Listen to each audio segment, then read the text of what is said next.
public comment. Special meeting to order. Today is Tuesday, June 24th, 2025. It's 5:30 p.m. We'll have you do a roll call. Great. Mayor Giordani. Yes. Council President Shea. Yes, thank you. Councilmember Bergen. Here. Councilmember Mahoney. Here. Councilmember Reed. Here. Councilmember Davis. Here. Councilmember Ovina. Here. Okay, thank you. Notice of agenda compliance. Finding that the special meeting notice and agenda were posted in accordance with Idaho Code 74-204 within 24 hours prior to the meeting at the City of Bellevue City Hall, Post Office, and on the city's website on June 17th, 2025. Make a motion that the notice was posted for the June 24th, 2025 special meeting was completed in accordance to Idaho Code 74-204. Second. All in favor? Aye. Aye. Wonderful. Call for conflict as outlined in Idaho Code 74-404. Any conflict with tonight's agenda? Nope. Long. Yeah. I had a draft Heard. for you ready. I read the two that I had and was working on the third, so I just sent it to him instead of you. Okay, we will move into opening up our budget work session. Tonight we will be focusing on admin as well as our streets, buildings and grounds and parks. I'd love to open up with our city clerk if that's the order we'd like to go. And if not, I'm happy to go. Well, I think I kind of wanted admin to be last. Okay, that's fine. Let's go with public works section of the general fund. This covers streets, parks, buildings and grounds. Sounds Just great. because there's so much summary stuff that I do with the admin. That's,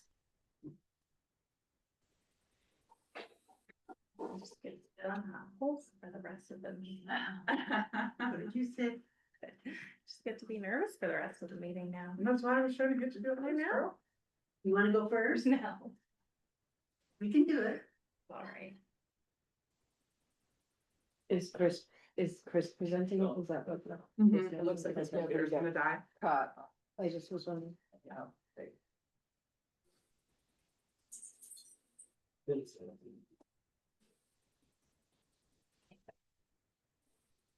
Can I send you a PowerPoint? Yes.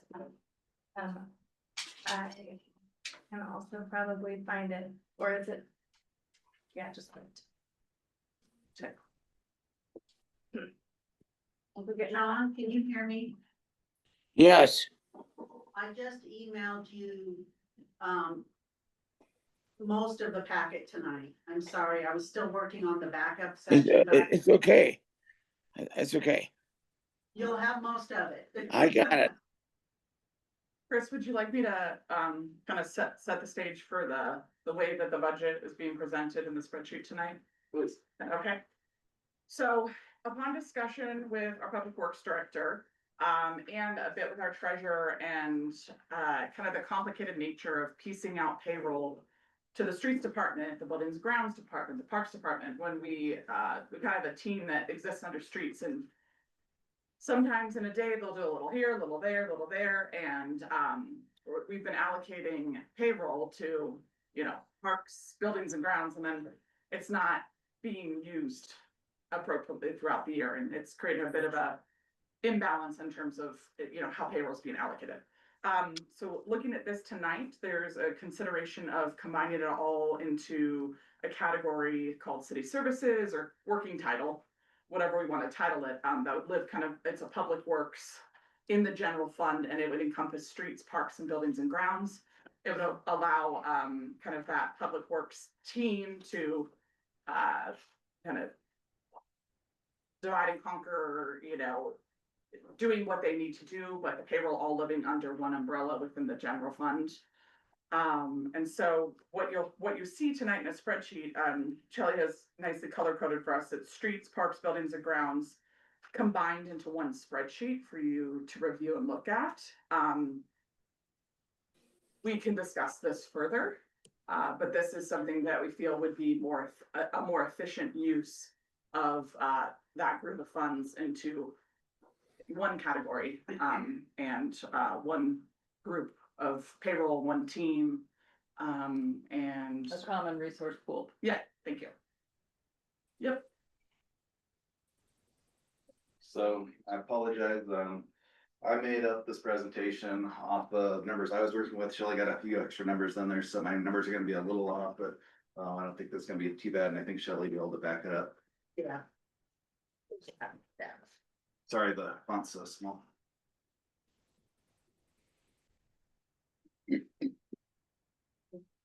Right, streamline mainly our, like the mayor said, mainly our payroll.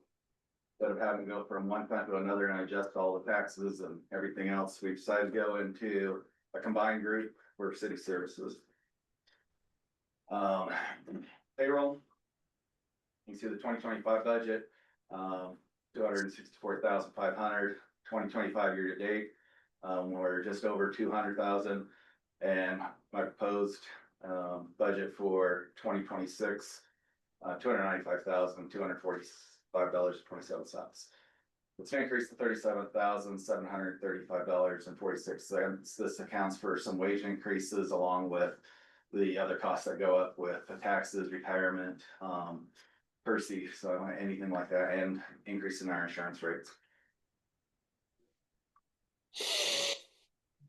You can slow me down if you want to go over any line items one by one, or if you want to go over more in depth on the operating expenses or anything else as we go forward. So moving into operating expenses, based off the 2025 budget, 208,000. 2025 year to date, we're up to 179,259 with a proposed budget of $234,290. An increase of just over $26,250. What we've seen is an increase in fuel, the need for additional equipment, for additional signs. Our utility costs have gone up, so like our gas bills and our light bills have gone up. Updating some of our safety equipment. We have items that we need that we shouldn't be doing some of the operations we do without them, or at least updated ones, like fall harnesses and things like that that are several years old. There's opportunities we've had in the past, riverbank restoration. It's always been a small pot of money, but it is something especially in a heavy water year that could be needed. And then maintenance and repairs such as security door back in Marcy's room. Maybe one here and have it opening the right way so we're not hitting our customers every time we're going out the door, and not hitting Marshall in the face when he's coming out. So we're still looking at that for this budget period. We got a couple quotes, but I want to make sure we're considering things like that. Here are some pictures I've taken.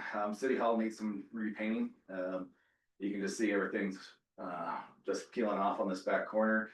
There's several other places around the building that are like that. So a scraping, wash job, some new paint, and potentially some windows, like those single panes behind us. We could update them and maybe get a little bit more breeze through here, larger meetings. This is our bucket truck. This is one of my safety concerns. We got this truck probably 10-15 years ago from the city of Haley. It runs fine, but you can see some damage on the rear wheel well. But I would like to point out you can't really see it too well, but that boom has a patch in it that's about 4x9. Somewhere along the line, they replaced or repaired that, and which probably took it out of commission for Haley, and that's how we ended up with it.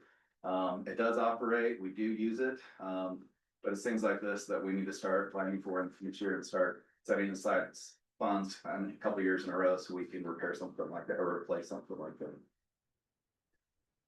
Some of the riverbank I'm talking about, so this is down in Chantrell, the south end, or sorry, the north end. In the past, when the big water years come on, they put tons of riprap, and then you've got a large bend that goes right to the side of the river there, and it's eating away the underneath. And so having some funds that we can help prevent or do some preventive maintenance, probably partner with the land trust or somebody else that is into water projects, but to help reduce erosion on our banks and security for our neighbors down the Chanterelle subdivision. That, did you just take those today? That is low. It's really low. Oh, my word. So some capital expenditures, for the budget, 2025, we're looking at $156,065. In 2025 year to date, $38,991. And my proposed budget, $242,315. It's an increase of $86,250. However, that includes the $85,000 community project grant. If you remove that from the expenditures, we get $1,250 increase from the 2025 budget. Looking at additional, the cost would be the additional $1,740 in lease equipment, $10,000 in auto equipment, so repairs and upgrades. Possibly purchasing a piece of equipment like a wood chipper. We have all the big woods that fall and we have to clean them up, and we use a lot of wood chips, so it'd be a win-win, a little bit more sustainable for us, and get rid of some of the wood instead of just sending it up to Ohio Gulch. We also have a $2,500 or $5,200 roll-up door at the fire station that needs to be replaced. Some of our equipment again, this is our grader. You can see it's in pretty rough shape. So our total expenses from the 2025 budget, $513,625. What we're at year to date, $354,948, and a proposed budget of $771,850. Shelley has a little higher number. Do you want That's to? because of, I put the transportation grant Okay. in there that will conclude, and it's in streets. So I put the balance of that total in there, and it is $63,954.43. So again, excluding the community project grant and that grant as well, we're looking at an increased budget of $173,244.78. Any questions?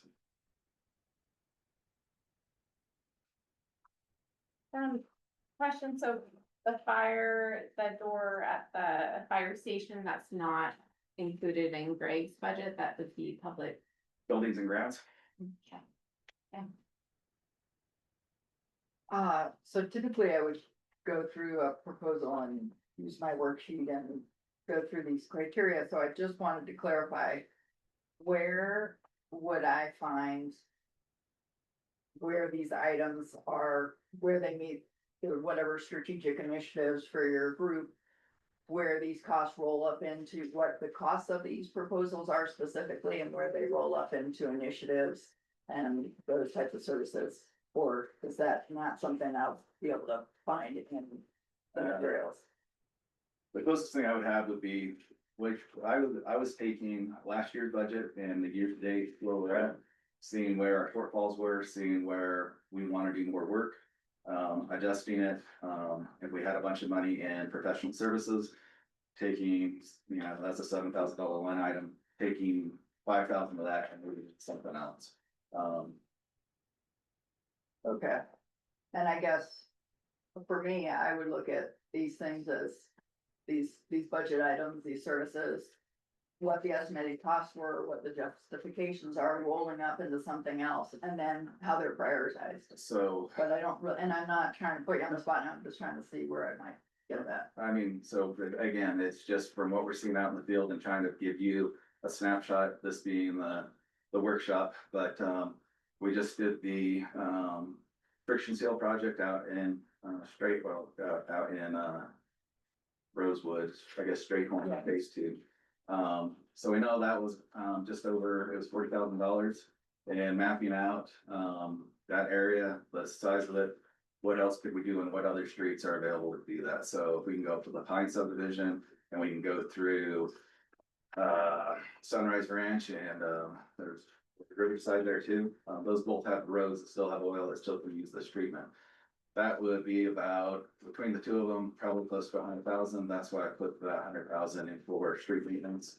But we need to start rolling that over so we can do quite bigger projects like Pine itself, where you have 80 yards of gravel, some potholes, some more stuff, but really on that, I can't give you some detailed numbers until we get our transportation plan completed, because that's gonna identify where they cord the roads, which ones that they recommend that we get, those get started on first. And so using what, Casey and I's, knowledge of just driving the streets, understanding what he knows, we picked that those two projects would be ones that we would bring in.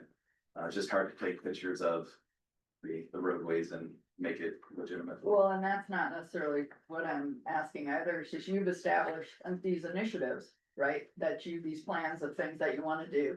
You've said, you've prioritized them in ways that I can't necessarily know, and I think it's part of what we need to do is. In looking at the budget, if you list out a whole bunch of stuff, Chris, and we have to come after 500,000 of your stuff, then we kinda need to know. You what can is want a most matrix, I get important. it. Yeah. I get it. You want a matrix, you want how I'm judging projects based on which ones are priorities. I understand what you're saying and I will work on that. Okay, great, thank you. Chris, I have a question, about the $40,000 and the paving or chip sealing, I'm not sure what you referred to it as, of Rosewood out in Strayhorn. Yes, Was that supposed to be the responsibility of the developer to do that first chip seal? he supplied us with $35,000 to do that first ceiling. And so he funded the majority of it, but then we were able to reduce the fee by, working with Sun Valley and getting the crews mobilized up here. But it still took $5,000 out of our street budget to, get the whole project done. And the $35,000 was delineated in the relevant agreement. And he discussed it all during the meeting. Right. I just wanted Been to holding that one. reaffirm that that's how it actually went down. One more question for signs, budgeted for 5,000. What's the plan for signs this next year? Are there a lot that need to be replaced? Are you thinking about no parking sign ordinances on Main Street? Road signs and stop signs, they're all at different heights and levels. We've been buying them annually and replacing them to, one, make sure they're no longer sunburnt pink and actually are red again. And then whatever other signs that come into play. So yes, we put up no parking signs at some of the well houses and the booster station where people love to park, to go walk their dogs. But we need to be able to get in there. And so, there's just various signs and we are looking for, again, with this, transportation project, there's a good chance that we can get some grant money for the signs. Have you connected with Ashton at the ERC yet? Because he said he does have funds available for us that could possibly work for that and the safety walk and the school. I wonder if that could help. Sorry about that. No, Where are we seeing the, snow removal budget in here? Streets 50,000, So it's in the blue section. about fourth down on page, I'm not sure which page you would. on this one, it says 51166 on the. Okay, perfect. And do we feel with now that we have our equipment a little bit leveled up, we have our team, I see that we spent just shy of 50 last year. I know that previous years we were under budgeted. I feel pretty good with that, but oftentimes we have to go back and ask, how you feeling on that budget? Since we basically earmarked lot funds for that, I wanted to keep that into play, and so I feel fairly comfortable with it, for what we got done last year, and we can always have a big snow year. Sun Valley has been generous and given us a couple more pieces of equipment that are gonna help us out. We need to spend about probably $5,000 to get them fully operational and ready for this winter, and we'll be doing that this summer. But I think 50,000 is a good start, and again, if we have a huge snow winter, then maybe we'll have to revisit it. And I know you don't wanna do that, but, I don't want your mom 65,000 and then not get it through lot or, only use 45. And then, this is a question for Brian and Chris. We've been talking a lot about asset management technology. And I know that was something that you have been researching. Where is that? Where do we feel like that might show up in the 26 budget in terms of the technology spend? what's needed for that. We've talked about the GIS portion of it. Is that showing up in either one of your budgets? And if so, where? It'll be showing up in my water and sewer budget. Okay. That's where the primary use will be and the primary assets, so, but streets will have access to it. The reason I bring that up, because it has, the signs, something we've been talking about with Casey in particular is, when you want to manage those assets and say, okay, we just put in this stop sign, what's the life on the stop sign? Mm. Okay, is that a 5-year or 10-year life on the stop sign? Okay, but Mm. point A, B, C, D, that's where all the new stop signs went in, that's where all the new street signs went in, so, it's pretty expensive to replace all the signs at one time, so as we're moving through replacing signs, we'll be able to kind of note when they were put in and start to Mm. kind of categorize it so that we have, we know when things are going out and need to be replaced. And again, with the water and everything, we have to exercise hydrants and flush them annually. And so we'll start in a quadrant and we can identify if we need to replace any of them and put it on the list, and either see if we have any funds in our budget for that year, or if we have to make a special project to replace 5 hydrants. We've had a lot of requests for the mountain hydrants, the ones that sit up higher, at some residents, just because in the winter time, digging them out, they prefer to be higher. I believe the transportation plan, she inventoried signs throughout town, that she was doing that. Right. So there will be something in there to help us with some sign management. There's some baseline data, and then as Chris said, we'll working with water and sewer and my department, probably have a portion of the cost sharing on GIS technology to, again, maintain that data. So I was looking, the last estimate I think I've got, for Esri, ArcGIS, to get 3 licenses, it'd be about 7,500. And then a data collector, we could probably get a project rolling for 15 grand. And then, kind of back to the 100,000 that we have consistently been earmarking. I know we're discussing the transportation plan and that kind of, giving us some ideas of where we want to put our energy. We've also talked about the Broadford, I know it's not a street, it's more of a sidewalk thing, but talking about shovel-ready projects that have been in the pipeline. Is there anything that you've identified? I know you said a couple of the streets that you and Casey have been talking about, but is there anything that you feel that is shovel-ready that you've identified around that 100,000? Or are you waiting still on that transportation plan? 100,000 isn't gonna get us a whole lot of actual asphalt.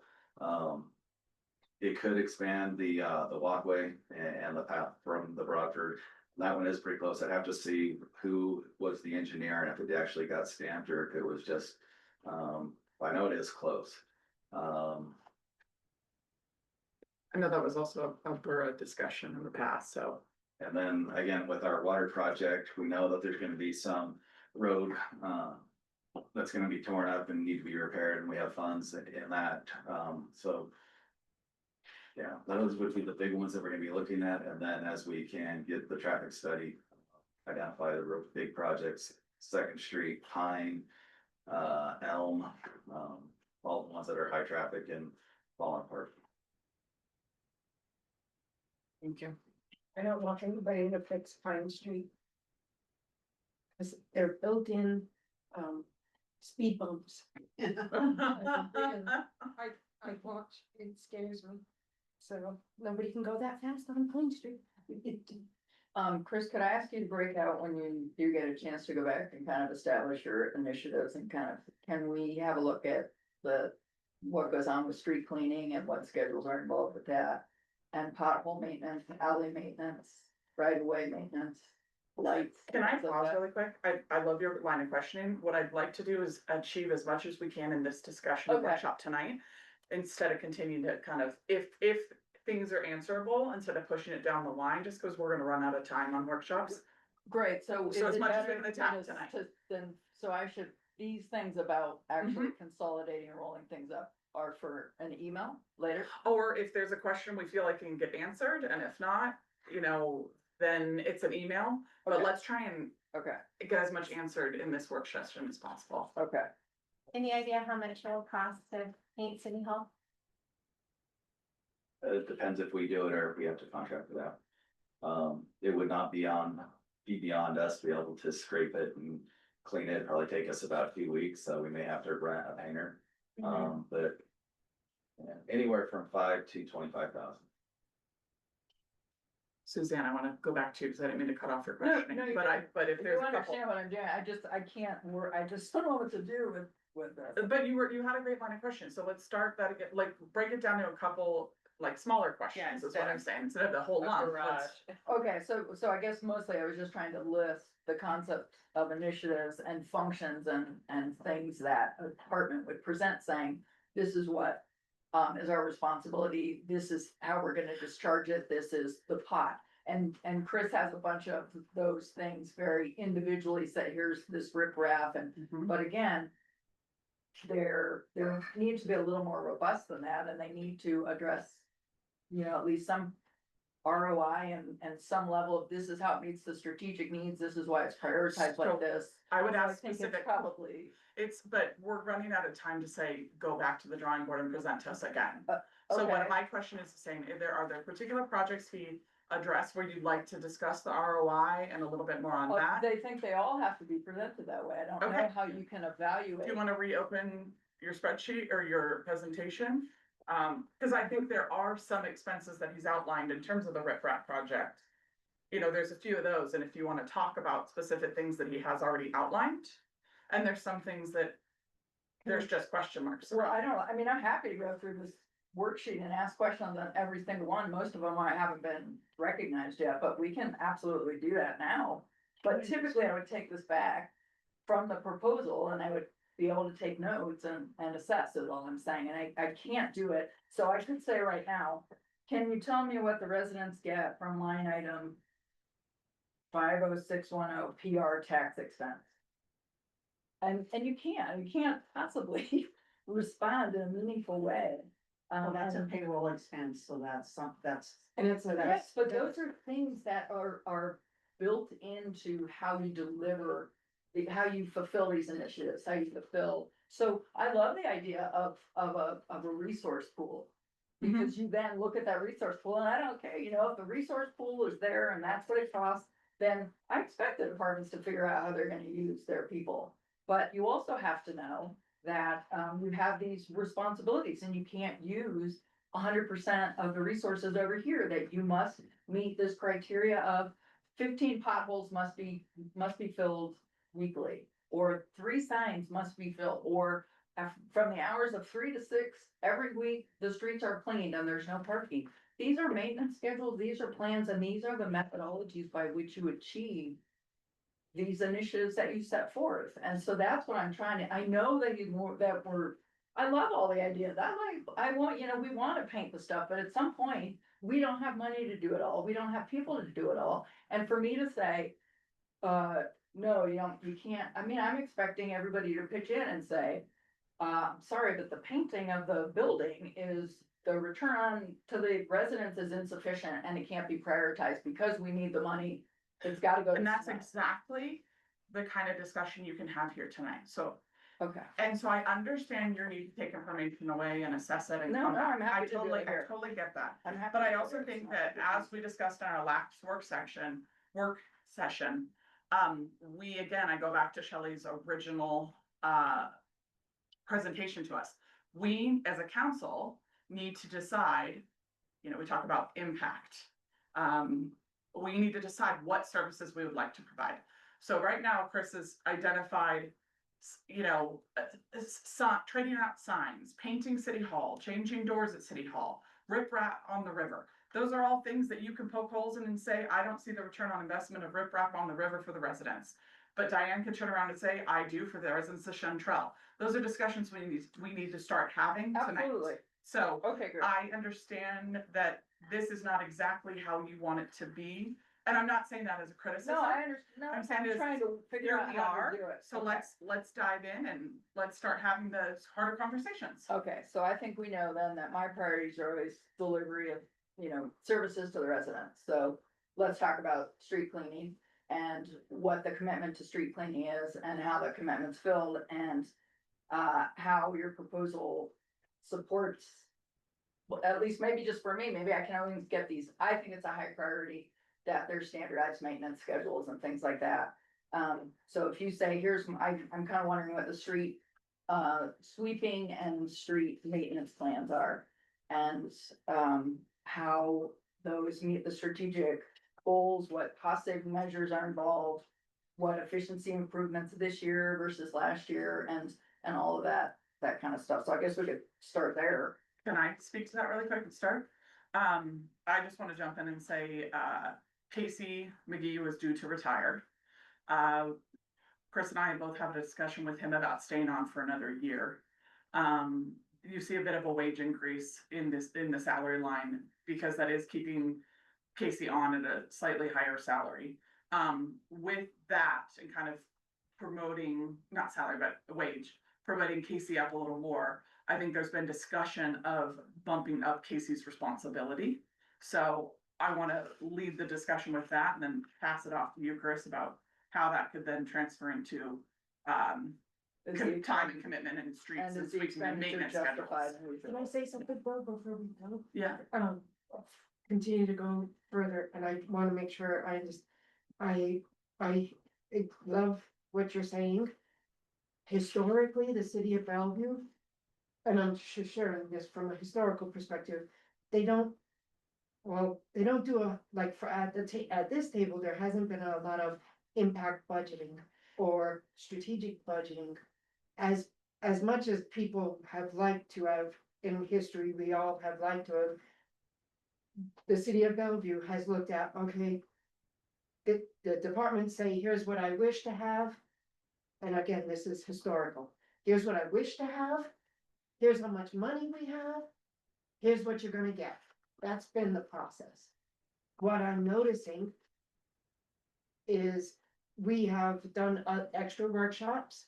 We have, and it's a shift. It's not gonna happen overnight, but it is, I see this paradigm shift happening where we did some workshops before and we said as city leaders, we're like, okay, what did we prioritize? What do we need to prioritize?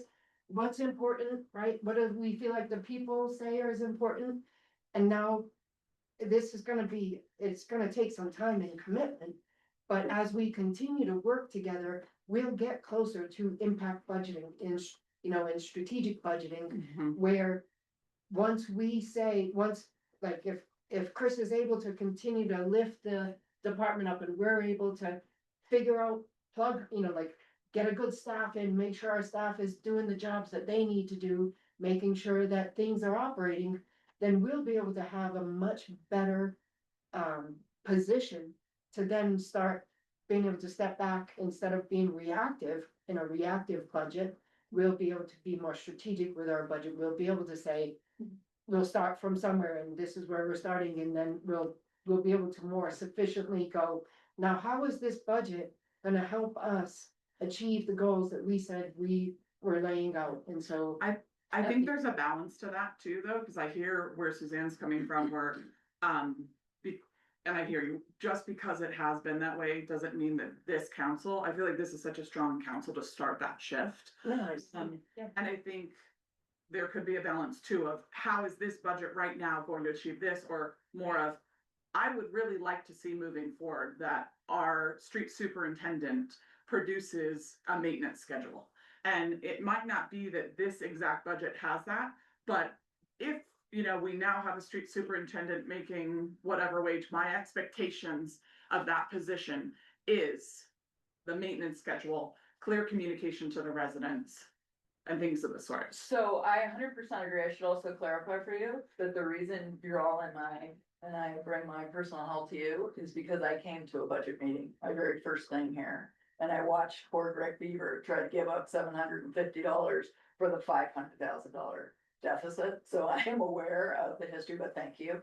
And I appreciate what you're saying. I am more than content to bring that at a different time. I wasn't sure if this was the time to say, for me to go home with this is unusable, right? But I don't have any problem of using it as a baseline and returning with what I would hope it would include.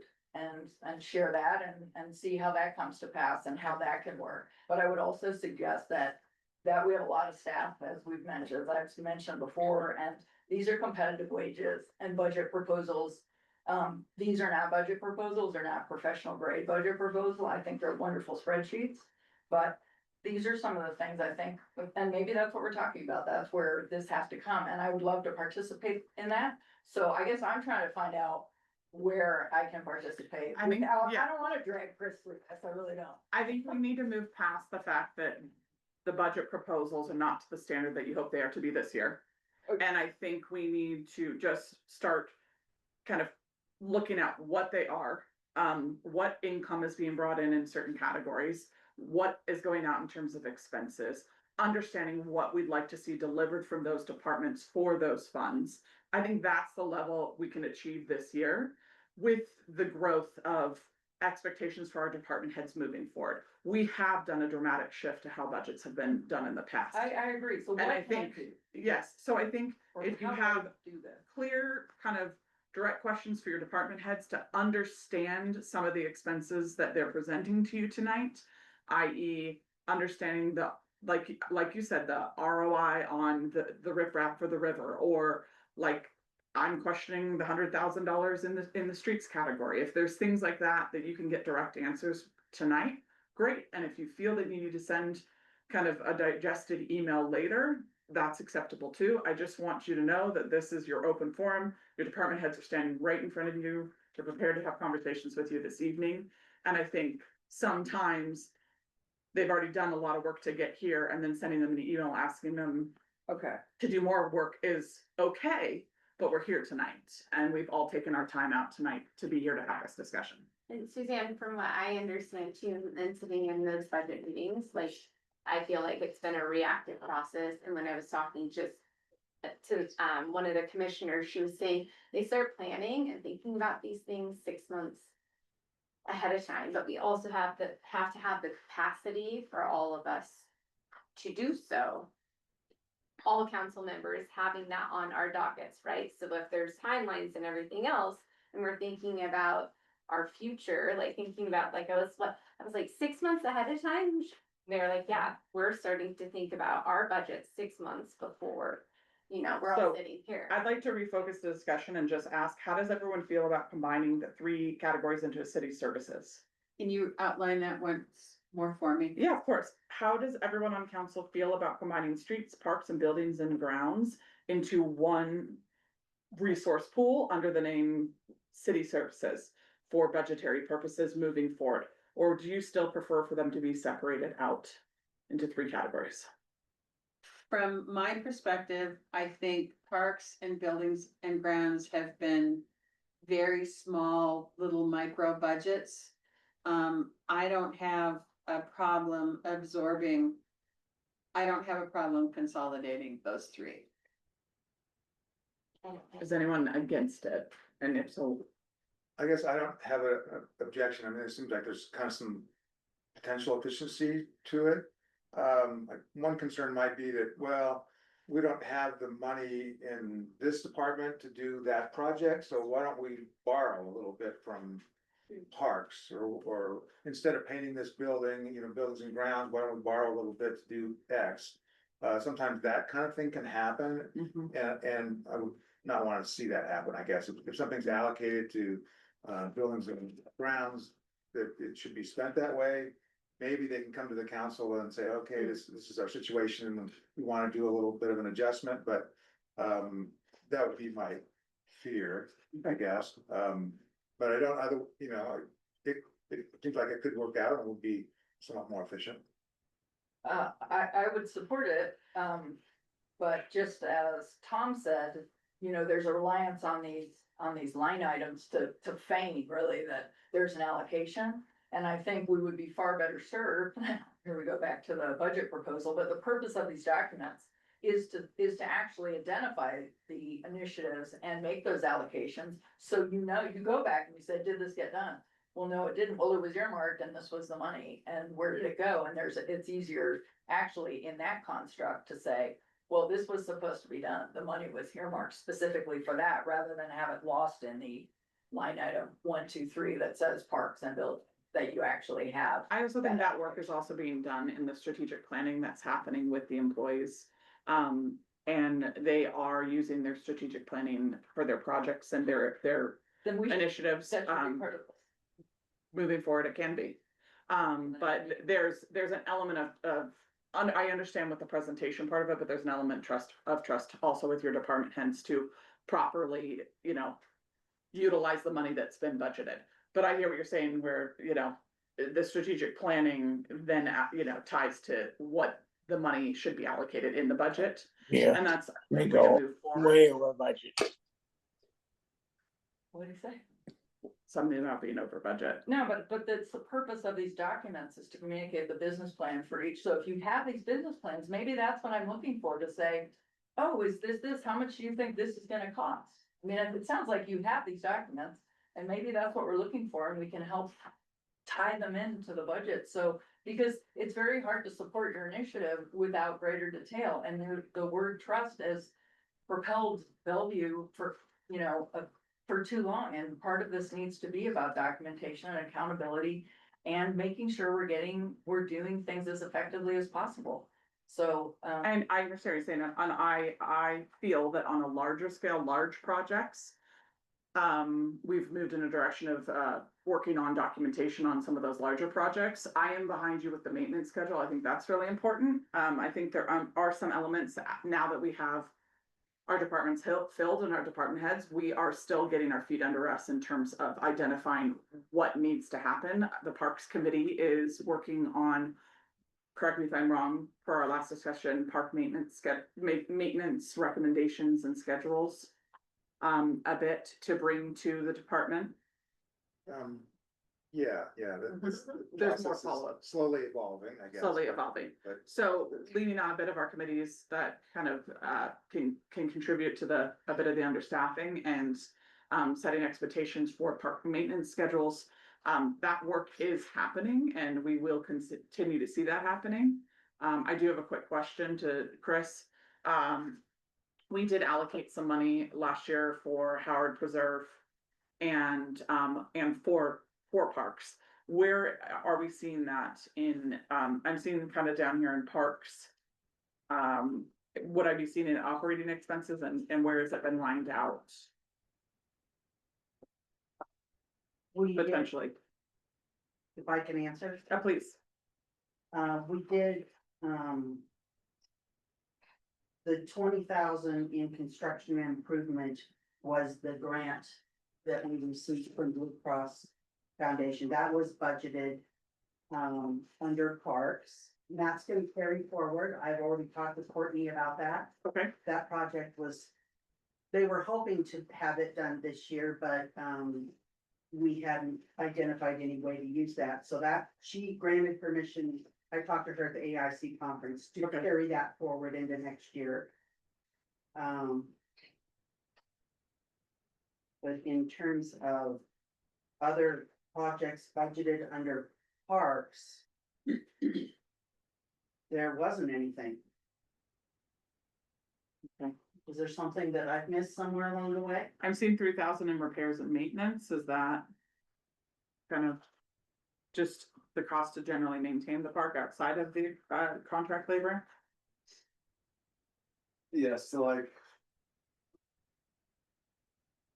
This windstorm that just came through, big lamb down off of Memorial. That happened on a Friday. Were we here? No. Did I get it off the road? Yes. Lots of debris has fallen in Howard Preserve. Casey and Tracy been out there, cleaning off the trails and sawing things up and making the trails passable again. There's a lot that we can plan for, but then there's also, it's just like the marshal, he may plan to go do a route around here, then he gets a call and he ends up, helping Haley. We plan based off of forecast of weather. We plan on, which staff is gonna be available and what's our priorities. We tried to hit the streets as soon as we could get rock in the ground and start filling potholes, we were filling potholes. Then it snows again and it breaks everything up and we're moving snow around. So while there is some level of timing, and also there's other things, so Sweeping the streets. It's better to do it if there's some water, so if we know a rain event's coming in, we wanna do it then. We don't wanna do it just because we say we're gonna do it every Thursday at 3 o'clock in the morning. It might be more convenient for residents, but it's also more convenient not to have all the dust up if there is a rain event or something like that. So it's a 50-50 trade-off.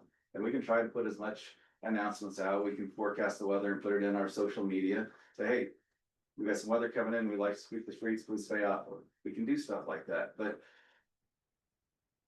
it's very difficult to make up a maintenance plan and stick to it every day because we can get in the middle of something and then we get a water break or we get something else. And we're always adapting and trying to get the next thing done and trying to make sure that people aren't stranded somewhere, aren't without water, they don't have sewage backflow into their house. And so we're adaptable, and I will try to do my best to come up with some targeted goals for you, so we can say we are doing the maintenance plan and this is our days we're gonna try to do it. But that may or may not happen due to the flexibility we have to have.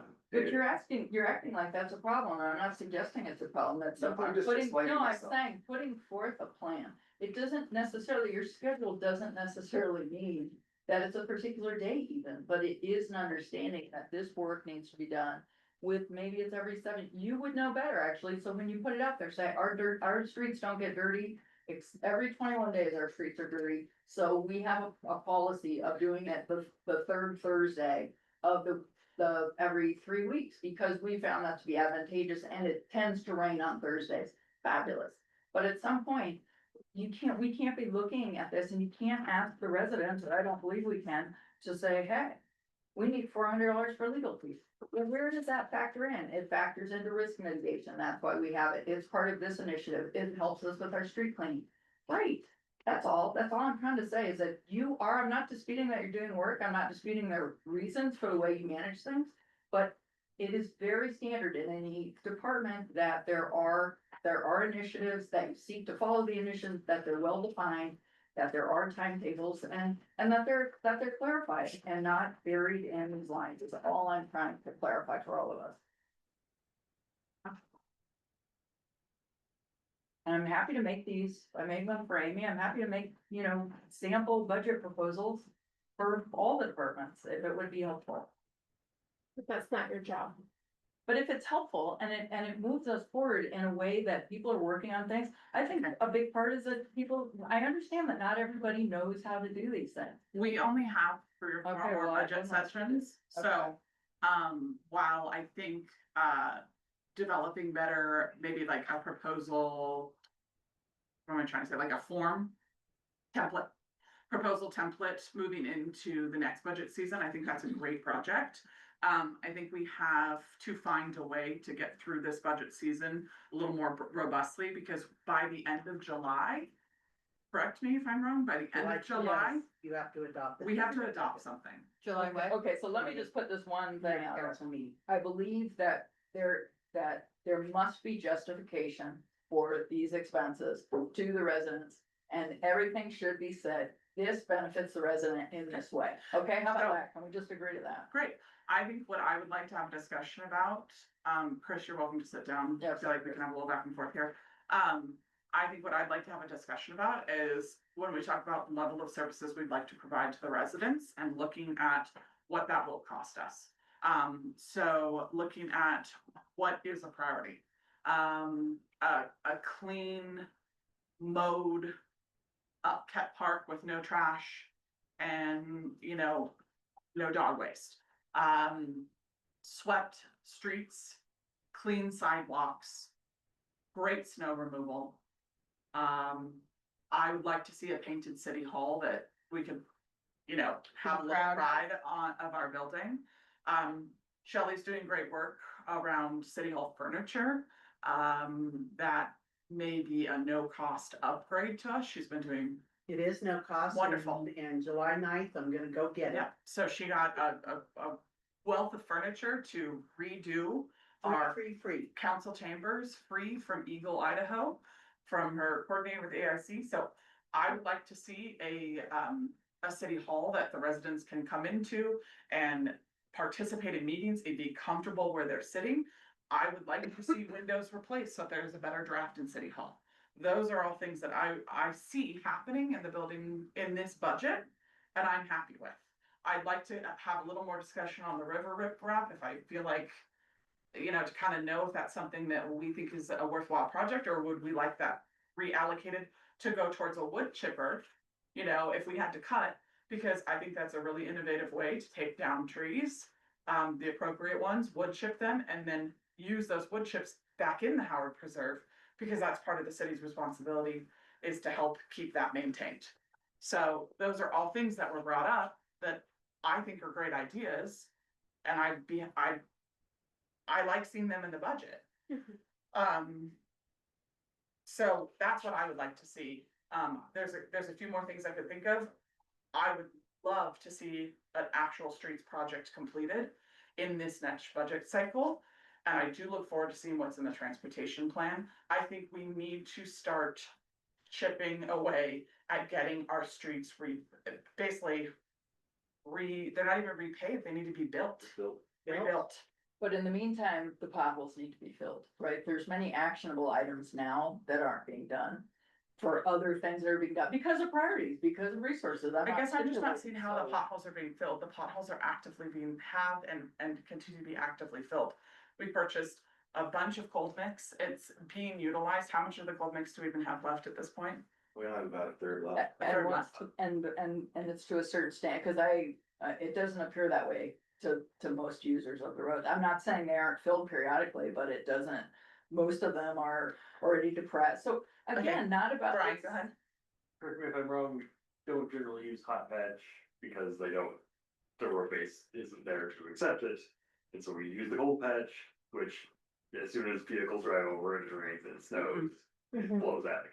So we need to So- focus on Suzanne, like, So- right, so where's the money gonna come from then, Suzanne, to fix those potholes and replace the roads? Like, we have to look at long-term strategic thinking, which you're really great at, right? So like thinking about what he just said, we have to use a cold patch. I've already taken numerous classes on all of these, so I'm extremely, I understand, I guess what I'm saying is, where do those things get prioritized and how do we decide that? And how is there that assignment and at that point? So I'm not trying to vary this, I'm simply trying to say, where are the. So I'm things going we're back gonna to use? what level of service would we like to provide through our city services department? There's also tangibles too that the city's not gonna see, like the 24 trees I need to cut down at the shop. Nobody's gonna see that, but if we have one windstorm and it takes out, we have $2 million worth of equipment down there and it takes out 2 vehicles. And I have to come back to the city and ask for $25,000 to get them repaired. Now, how's that gonna look? So not all projects are gonna be out on Main Street, out on all the roads where everybody can see us working. And so please understand that there are reasons we're doing some of the other stuff. And a reminder, we have 3 staff allocated in this department. So with 3 staff, what services would we like to see achieved with this budget? I think it's really important to repaint City Hall and get new windows. Mhm. I agree. Repainting City Hall, if you guys walk out onto that front porch right now and look at the cob, I think in the past, we've power washed it every spring. I was out there a couple of days ago. It is so disgusting. Having said that, I think repainting of City Hall is a lovely thing. It needs it. But it also has some very major structural deficiencies. This wall out here, not this one, but the one in Kurt's office, is being held up with a steel bar. So is it a priority for you to reinforce the structure of City Hall? It's a priority for me to not have this building fall down. Kurt was here when we had the earthquake in 2021. Whatever it was. I think it was April Fool's Day or the end of March 2021. And it shake, rattled and rolled. And so as much as I think painting City Hall is important, I think we also need to address the structural integrity of this building so that it is safe for us to occupy. But that's not budgeted here, right? Kurt. just my 2 cents worth. On that, I mean, I'm as far from building engineer as you can possibly get. But as far as the safety concern as well. For me, one of the biggest safety concerns in this building is no egress for people in this office. Mhm. That door back Marcy's there door. has got to be. It has got to be replaced. Or upstairs. That's a good question. Jump, you're fine. Yeah, John Kelly, Don't not Brian. Slide down the. Could all of this go in? No, we looked at that before. I never felt safe up there. No, I mean, long-term, we need a new city hall. right? Well, And that could be part of an annexation and a bigger thing, but like thinking about what gets us through. Now, a lot of these buildings, including the Rosewood Music, like. They have had to do structural things to keep their buildings up as well, and that is old buildings in general, so. Yeah. Maybe it's also figuring out what will keep City Hall safe. But you're also And- establishing a very important fundamental, right, which is safety. Part of our job is, and like you guys always hear me say this, timely, reliable, safe, sustainable, affordable services, right? And safety is paramount. So you talk about this building and you're able to prioritize based on safety. So maybe it doesn't get painted, but you fix this door. So that's how that look. With respect to the roads, they're not safe for people biking on them because of the nature of the potholes, because of the the missing streetlights. signs and the streetlights, of course. But if we And, don't paint the walls, if we don't paint the exteriors, then if you don't protect the exterior, then you have problems with water damage and mold and water seeping and coming in if it hasn't been updated appropriately on the outside. Well, and you can use safety and you, again, but these are why you have criteria, but when you Yeah. say safety, then, and I talk about what I expect from the streets department, then I look at those parameters and I say safety first. I look at what I believe is a very unfortunate situation around the school. I think all those. Okay, for should be this properly department, Suzanne, painted. what are your priorities? um, that we have clean, safe roads, which encompasses proper signage and the potholes that are filled to a standard. That area around the school is properly maintained, with the lines and the signs and probably then it ropes into interdepartmental, things as well. So I'm, So, but conceptually, and I guess maybe we should have done that step first before. we- okay, so signage, safety signage, I'm hearing striping. Well, safety, anything pertaining to safety in the Safety. roads, so, Okay, you safety say in the roads. safe roads. Safe roads, Um, safety in regards to and- roads, okay? Yeah, so I don't know if the streets department has anything to do with the traffic study, but that should have been something to enable the enforcement of, I don't know if that's. The marshal or, but whoever does the, no, the. We're talking about the speed. For the speed, so that we can enforce the law, I don't know if that's a street thing. But that speed study is, maybe that's what it was called, the speed study that disappeared into the wind. But, and No, so did also, Curtis, do you wanna speak to that? customer service. it was finalized, the speed study was finalized, I. Can't hand it to you right now, And it can be applied, or it doesn't. How does it become something that you can use to enforce speeding in the areas? Wasn't that one of the, Suzanne, I can't hear you. I'm sorry. well, I'm not, anyway, and maybe it's not relevant, but I was simply No, that's good. using that as an example. I made a of note, we'll move back to speed interdepartmental. studies, and then So customer safety. service was the next thing. Customer service, so people call and, they're, they get turnaround of 24 hours, or they know who to call, or just better communication. Okay, around and how's that customer service. applicable to, any of the sections that you're seeing on the budget, I don't know, in terms of a budgetary line item?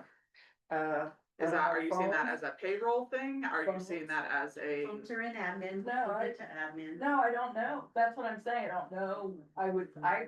To me, this is stuff that's an addendum to a proposal that says, we're meeting our safety this is an initiative to repair the streets because it. But I think we're at the point, Where, I don't know. it's not a line item, think in your, we talk about, there's a I lot, can't. so if you, customer service is Oh my God. important. And you think about this department, Mhm. where do you see customer service being a service of city services? Is that when somebody says there's a pothole in front of my road, when you're repairing it, like how does customer service turn into something actionable that then Oh, turns into so a like, monetary so, spend here? it's a notification system, it's a communication system, and it's people knowing where they can call to get things resolved. Okay, so then that could come through in website, I was just social gonna say, media. yeah, So let's yeah. tie that into like how that goes from a I customer can- service I can bring- expectation to I a have- resident. I have stuff for that, I didn't know that's what we were gonna talk about, but I can So, submit that. because at the end of the day, what we're looking at is trying to balance a budget, correct? And if we start identifying what's important as a council to the department, Mhm. and the department head defines what they think is important to the department, that's when we start to whittle away at the numbers and get to something that actually makes sense. Agreed, I totally agree. So if customer service is important to you, I need to understand how customer service turns into money on a page. Oh, well. And I don't need you to go line item by line item, but if we can help you identify, but you need to take kind of these theories, Sure, and then they need to be applicable Okay. to numbers. so here we just said customer service or whatever you think, so that would be a service or a budget item, that is a roll up, right? And from that roll up, there would be pieces of, I guess, phone costs. Okay. And pieces of, if they're in any way, whatever, yeah, absolutely, payroll, again, that might be a cross-reference service that you end up, part of your resource pool. I would expect that, and again, that's interdepartmental. But, probably, obviously, some supply and postage, because you would maybe include, the announcement of how these things are gonna work. And then a notification system, again, potentially, would happen through the website. That also could be reaching into a little bit more of a common pool. where- Interdepartmental. Yeah, absolutely, interdepartmental. And are A you lot of seeing what this? you're talking about, if I can interject here, it is addressed in the administration budget, which is the backbone of the general fund. So all of these departments tie together into the one fund, and the administration, telephones, our liability insurance, our workers' comp insurance, all of that stuff. It's all comes out of the general fund, so I have, it budgeted under administration. Website is all budgeted under administration, all the communications, the basic departments.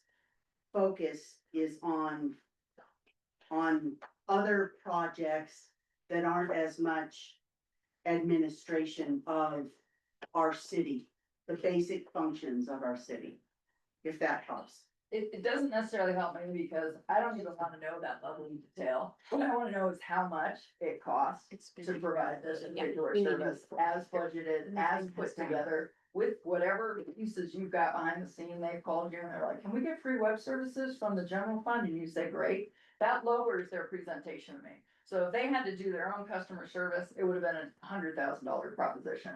They know that they're working their budget, and so they call and they're like, Kristen, do you think you could slide us into this? And Christy said, sure, so they're like, great. We're having to Let's pause drop this the discussion. 5,000. This isn't, I appreciate Right. everything you're saying, but I think that comes into, I think that's much more, kind of that organizational side of things we can get to later. It's not Okay. coming out of the line items here. No, at no, this you're time. right, but So, I can't roll, I don't. I'm gonna wanna table that. roll up. Yeah, okay. Yeah. that's fine. Tom, do you have a priority that you'd like to identify for this department to guide Chris in whittling this down if needed? Well, I guess I'm, kind of trying to figure out how to break this down, because something like telephones, just, it's a bill you gotta pay. Mhm. Right? And if you tell someone when they answer the telephone to be nice, that's customer service, and so but that isn't gonna change how much you pay for the telephone. And so that's just kind of a personnel cost, and then there's, benefits component, and I'm thinking about this a little bit in terms of the way the county breaks it down, and trying to, fit it. It's a little bit of an apple on an orange, but trying to fit it in my own mind. But I then think, okay, we have, just maintenance. And I think, okay, there's a maintenance and safety has to be a priority. So just using this building as an example, it does have to be maintained, and if there's some safety things that need to be done to just make it safe for fire. we need to prioritize those. Okay. So if that's this corner of the building and that's a door or more doors, then those should be a priority because those are safety things. So, so maybe I'm thinking of them a little more in general terms than in specific terms, but Great. a couple safety things have been mentioned and those should be prioritized. And then once, think, okay, we can maintain it. We can maintain a park, we can maintain this building, the fire station, the city hall on. It's also, a city asset. And then you kind of think, okay, beyond that, what can we do more? Is an expansion of this building. And so I haven't thought about that in terms of this building or these other buildings, we'll hear from the engineer about what might be available with City Hall and some money there, but would it be a match kind of thing, probably with the grant from the Heritage Trust. And so, but I have thought about that, and I think the park committee's thought about that a little bit in that terms, and so maybe that's a question to Chris is, I didn't really hear you mention anything about kind of parks beyond maintenance, obviously that maintaining the parks is necessary, but if there's any kind of projects that you think might go above and beyond maintenance that might be appropriate in the park. And I know that's also part of that $85,000 grant, and we're looking at that and kind of different venue. But I maybe ask that question just kind of from your experience, what you think might be a project that could be evaluated by this group and prioritized, when we do all that prioritization. And I mentioned one thing kind of before I finish with the question is there's a new park out in Strayhorn. It had trees, as I understand it, at one time, but there's two aspens left. And I understand the problem there was water. There was no water. But I was out there over the weekend, and there are pipes, and it maybe even looked like they're kind of new, like maybe some water was installed fairly recently to address that problem. So the question is general, any kind of project related to parks that crosses your mind? And secondly, anything about that particular park that you think needs attention? No, I appreciate it. I've been driving around this week checking out different things. So checking out the old city hall, checking out the jail with the building that's leaning 3 inches to 8 inches to the left. Our grandstand, our bandstand area, but specifically Strayhorn. We did put an irrigation system in there. I think the contractor, they ran over a bunch of things. So for the last 2 years, we've been replacing all the heads and getting it back up and operational, and we've been taking over the maintenance on that one. But that was So it is operational. The water system's operational in that little park there. What that one would really need is, it needs a shade area, a couple benches and an actual water fountain, so people can fill up their water bottles and get water for their dogs before or after they come back from a hike. I mean, that would be my thing that I would say about Strayhorn. That's what it needs, and it needs signage to say, park here, don't park on the road. So Something internally we've been discussing too, to piggyback on that, is kiosks with trail maps. Dog poop bags. And another dog poop station for that park in particular. Yeah, so I guess I can't really maybe respond fully to your question, other than that, ask that, and think, okay, that seems like a park project that if we have the money to spend, we should. And that project needs to be prioritized over projects on other parks, potentially. And that's how you kind of get to a budget at the end of the day, it seems to me, is you have all this list. I think that actually, the fire budget was nicely done in the sense that it had a wish list. Here was a wish list, and so that gives us something to be able to say, okay, we have a wish list from all these departments. They're the ones that are out in the field and kind of know what some of the needs are, and so let's say yes, no, yes, no. And so that's, I guess, is how I foresee it happening at the end of the day, is relying to some extent on staff. Now, I'll take this budget tomorrow. We have a meeting with the Parks Committee, and we'll look at that. I don't see anything specific here, like a project. And maybe to that point, when it says construction and improvement, maybe there can be subcategories under that. Okay, we have these 5 projects that we want to accomplish, and those get identified as costing you know, you break down your 100,000 and they get identified as each costing 20,000. And then at the end of the budget season, you can say, okay, did those 5 projects get funded? And did they get accomplished during the year? Which does give you some kind of measurable to say, yeah, these are the, you know, rather than just $100,000 construction and improvement budget, we have these specific projects and those can get done, like a water system in Strathmore, for example. I just have a quick question about that in particular. I think the project identified for the project is the community project for the next year's budget. That 85,000 is the park project identified going forward. Right. Shelley, I'm seeing the grant coming in, but Chris, I'm not seeing an expense allocated for that 85. I think it's in capital. It's under capital because that's capitals. On the Thank you last- for clarifying. the last page. Yeah, Yeah. perfect, thank you. So any grant Got it. coming in has to have a going out. They have to offset each other. Do you And so want that 20, to, that 20, do you want to prioritize spending that 20 in the next budget year as well for carrying it forward? Because I don't see that in capital. You are correct. I need to add that in there. Okay, Yeah, great. yeah. That would allow us to stretch and identify a little bit more. I think with the park projects, I just want a little bit more on this. I think we're waiting on the community project, to identify, what the greatest need is in conjunction with the 2019 report that came from the Parks Committee. The feedback we've gotten so far is that, oftentimes one project skyrockets to the top. But in Bellevue, there's been kind of a handful of things that have come as important. So we're waiting to see what that feedback is, to see what those maybe top 3 or 4 things are. So it might not be one huge thing that we can then take the money and make impact in multiple ways versus one large project. Do you Can- think, oh, I'm sorry, Jessica. Can I ask just a question about parks, and I guess I don't have clear understanding around Howard Preserve. And then Wood River Land Trust, and then the expectation of the city and the care for that, and then the Friends of the Howard Preserve. And how they're contributing with the general maintenance. So, from my understanding from the Howard Preserve, I can find it for you, there's an Howard Preserve agreement. And it outlines that the city is responsible for all maintenance and of the park. But we have to get it approved, any work that we do between the Friends and the Land Trust. So I can't just go in there and widen trails and do anything I want, they need to review it and approve it, so. So once they have, so even though it's like the Wood River Land Trust has purchased the land, we're paying to maintain that land. Donate it back to the city. Okay, You own it. okay, got it.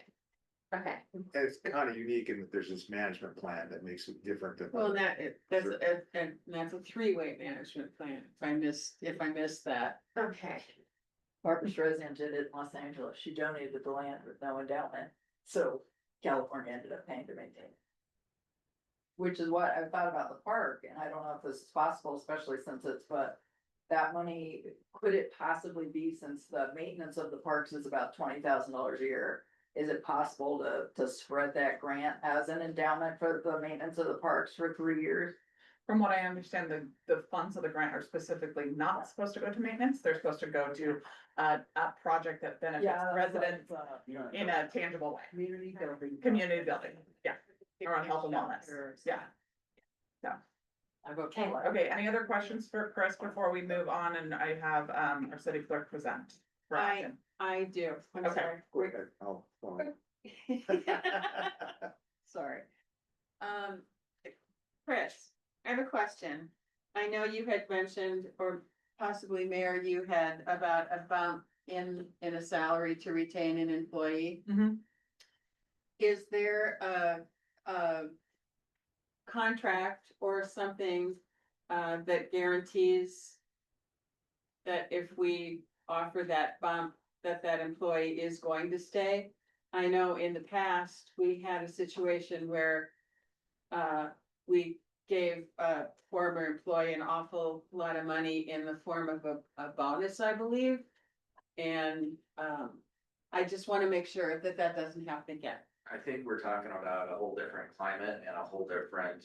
Understood, but it still I happened. believe me and the mayor have talked that, we're gonna write a letter, have them sign it and, Also, he's the hourly employee, so, the bump in pay, Right, understood, I just, we're not out, salary or anything like that. yeah, But I think with it, something, Chris and I had talked about is a bit of a redefining of a job description and, some additional asks, that I'm, so we're rewriting, and it's not coming in the form of you have to stay on Yeah. for a year contract.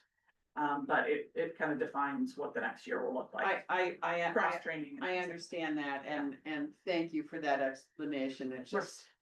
Just a follow-up real quick, hearing from everyone, like, I'm hearing safety is a concern.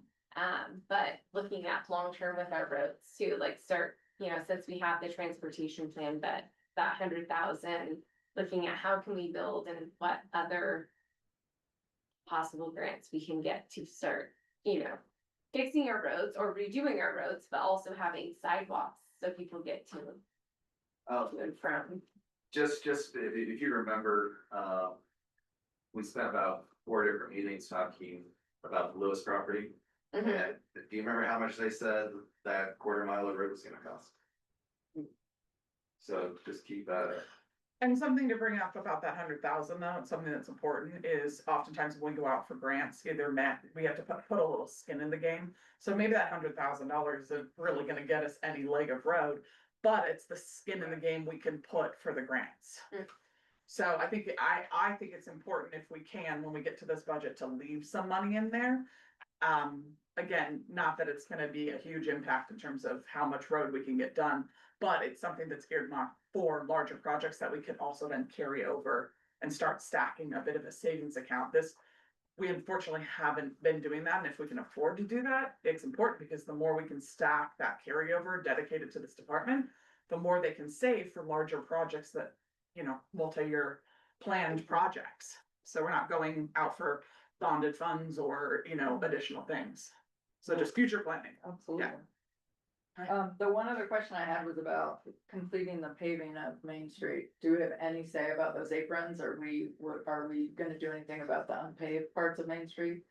So they're supposed to come back that in 3 years because they have to replace the water lines on Main Street. And when they do the expansion, from what I understand, that was just to fix their current situation that they were supposed to do how many years ago, Chris? That's correct, and again, I'm not 100% on the 3-year timeline, that's been said, 3 to 5 years is kind of what I believe. But it's to rebuild Highway 75 and do the expansion project. We're just trying to tie some water projects on it, so we don't have to pay the cost to excavate and then resurface the roads on our own back. So to answer your question, the aprons are not getting done in this Thank you. project. Yep. But when the road Would that have been expands, something is that something that we can even do? I was just curious. you're We don't asking, own the can apron. we If pave our somebody aprons? said, oh, look, here it is, if they said, oh, here we're leaving the truck, could we have done it, or is that strictly IDT? property? That's strictly So you IPD. can't, Hypothetically, we could do a cost sharing agreement with IPD. and Well, contribute okay, to all right. that, I was- But That's Sure, what yeah. we did last year. yeah, that's what, okay. I think internally, the aprons were not prioritized as something to spend time and resources on this year. Understood. With the ITD project, it happened quickly, so we could not mobilize, there was not enough lead time from Well, I ITD remember for us I to be able called to about the sign. mobilize. Does anyone know about the Yeah. sign? Somebody said, we just heard. Okay, We just I heard heard. 2 I weeks. just prior. thought we to just maybe consider support what you said, Mhm. about, and maybe this will come out of the transportation plan, and the timing of that is a little challenging for us to evaluate in the budget process, I guess, unfortunately, but,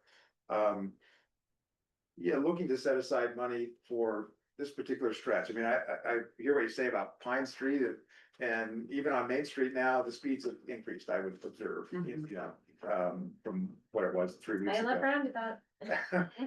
But some kind of plan, you know, that says, this is what we're gonna do this year, if we can afford to do it with the street. And, I mean, not to think too much about our neighbor to the north, but, Haley, for example, some years ago, they just did the first block of every street. Like, okay, that first block probably is the most heavily used block in all the streets, and therefore it was a maintenance kind of, work. And then they did a 1 block stretch of Fourth Avenue recently this summer. For some reason, that was, I guess, failing. And, you know, so identifying those kinds of things and spending some money to rebuild over. Now, if that's what I'm hearing you say, I agree. You know, that you establish a plan and you do try and fund that so that over time, your streets do get rebuilt. Right, Because we're actually doing something We're gonna- each year. they're gonna. need that. Tangible impact for the citizens of our community. Well, and I think that's what we discussed last night when we were talking about the new transportation committee, saying, can we get a focus on things that we can actually do in small timeframes? And perhaps this is the way you're gonna fund some of the things, and that's why I thought it was appropriate to have a little more specificity sent to the committee. We're looking at something where we could have action items every year, that we could pave 100 feet every year, whatever it is, whatever, and that's what I was hoping. So, to your point, I think, you know, the last 24 hours tied to each other. Okay, well, I think I've noted all the priorities. I ask you to look a little further at each of the line items after tonight's discussion. So if and when we get to the point of having to reduce, this part of the budget, that we'll be prepared to do so. Thank you, Chris. Thank you. Okay. Amy, we're ready for you. Moving on to admin. Hey, well, like Shelley has backup for a lot of these things on here and explanations.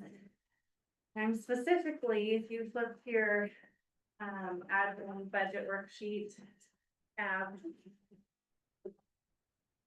a budget proposal for you guys for the $10,000 line item for records management.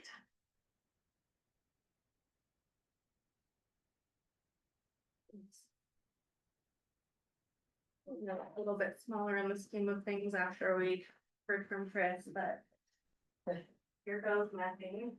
You got this, Amy. I'm gonna move this up. Read this.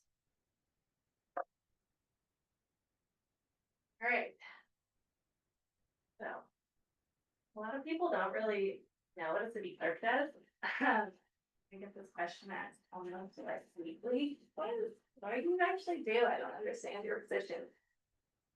So, I'll just go through. The city clerk office plays a vital role in supporting the day-to-day operations and long-term goals of the city of Bellevue. A statutory officer charged with ensuring transparency, accountability, and responsiveness in local government. As the city's public information officer and official record keeper, the clerk's office is responsible for preparing council agendas, that part you guys know, and materials, meeting legal notices, and managing public records, which I want to highlight the managing public records part of things.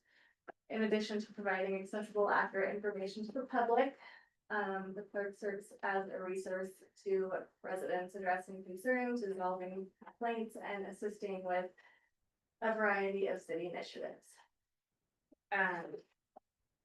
We'll go into too much detail.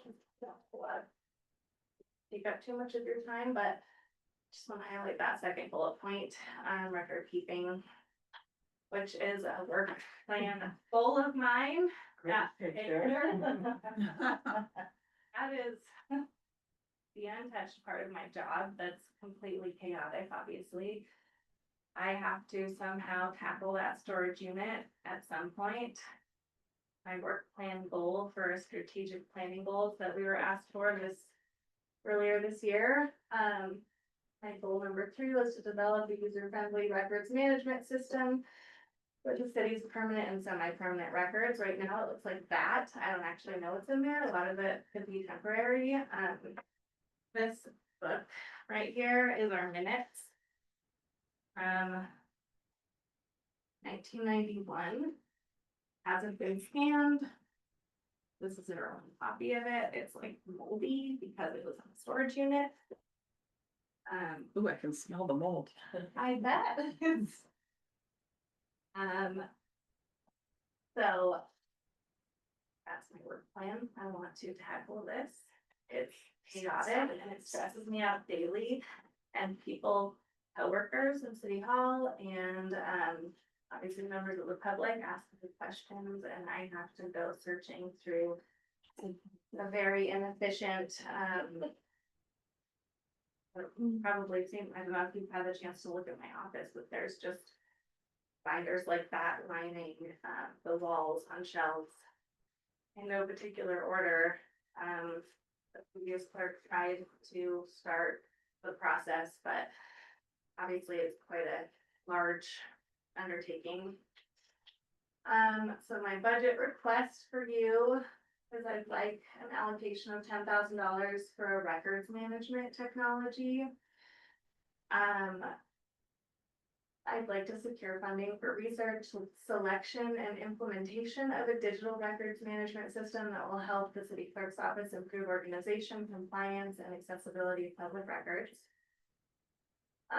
The current challenges, other than what I just talked to you about, basically, we've managed public records using a manual system, or no system, actually, inefficient, and has potential to be out of step with Idaho's public record laws. I don't even actually know if it is because I don't know what's in our storage unit. I'd like to be able to manage record requests in a timely manner. At this time, there have been a few that I just can't find records, which are, we need to have permanent records. We need to be able to access them. Right now, we can't access them. So I've reached out to one or two companies this far and their proposals for me have been, or their quotes for me have been kind of, costly. This is one that I received from Laserfish, which there's actually, I don't know if you know what this or not, but it's not something I'm asking you guys to really look too far into, but the, month or the yearly subscription and licensing will only be $3,000, but it's $28,000 for implementation. But that also includes forms, filters, and other things that could be potentially beneficial later on. Right now, I'm not asking you for that money. I'm asking for $10,000, so I can kind of keep or do more research and find something that will help me find something that will, sorry, I lost my train of thought, that will help me get going on this, objective of mine. This would enable me to continue vendor research and system evaluations, and I'd be able to hopefully tailor it to Bellevue's needs and with our budget. If we can budget that amount. I can potentially implement a phased solution or pilot system. This would demonstrate progress towards digital modernization and compliance, improve transparency by making public records more accessible, support compliance with Idaho code, reduce manual workloads, improve response times, enhance long-term preservation for critical city documents, and lay the foundation for future city hall modernization. Kind of being redundant here, I said this a couple times already, but the request would be used towards training and onboarding and then licensing or a partial subscription cost. Hopefully I'll be able to find something that will work for us that will be under $10,000, and the unspent funds will be rolled into future phases, hopefully. My next steps would be continue to research records management systems, gather input from other cities, which I have at the AIC conference. I did a little bit of networking and I've been gathering a little more information. Present system options and updated quotes to council for approval before purchase, and then begin implementation by early fiscal year 2026. Okay, thank you. you have any questions? Hold on. Does Casella does Casella offer anything Yes, like that to help? And add-on? there are multiple, modules that we are not subscribing to at this point.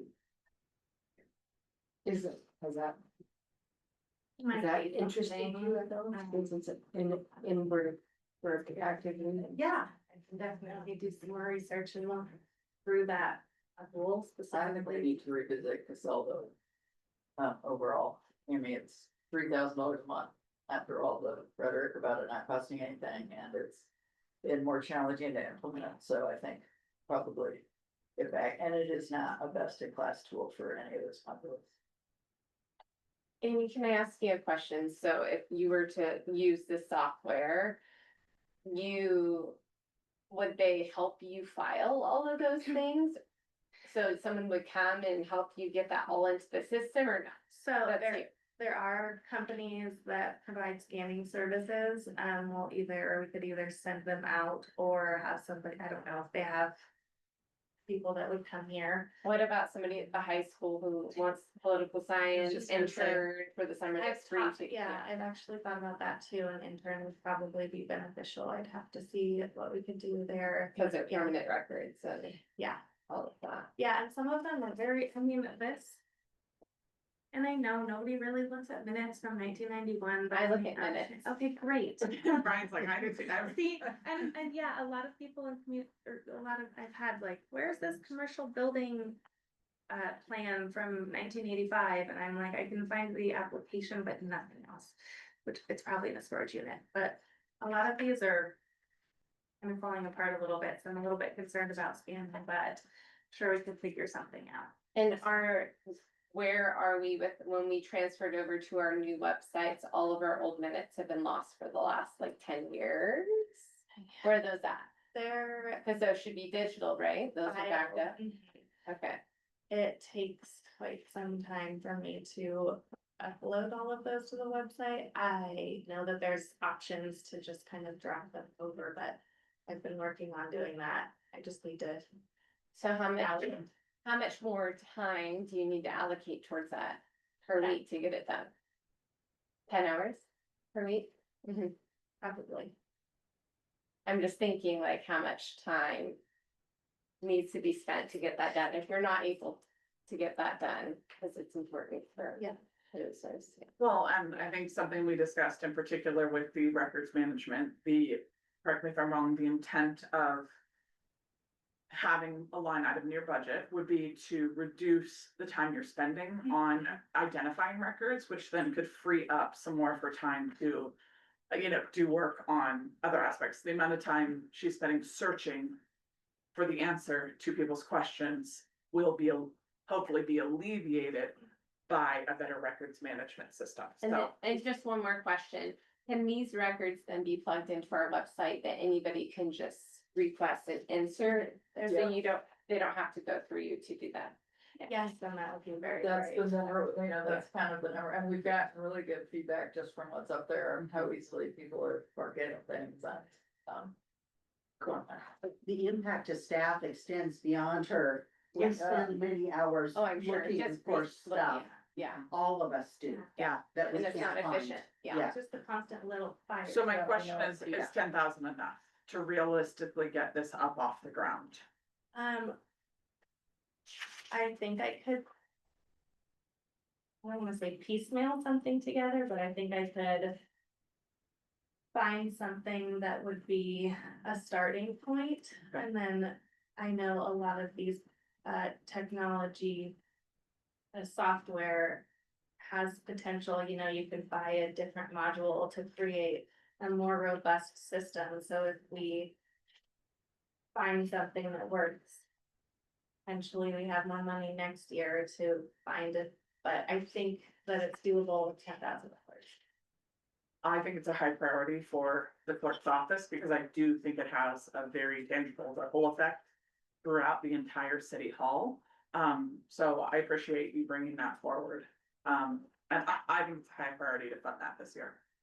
And what about looking at it instead of it being, because it does go across the other departments and affect really the operation, like it's a big operational expense for the city or impact for the city. of Think about Bellevue, cost sharing. period.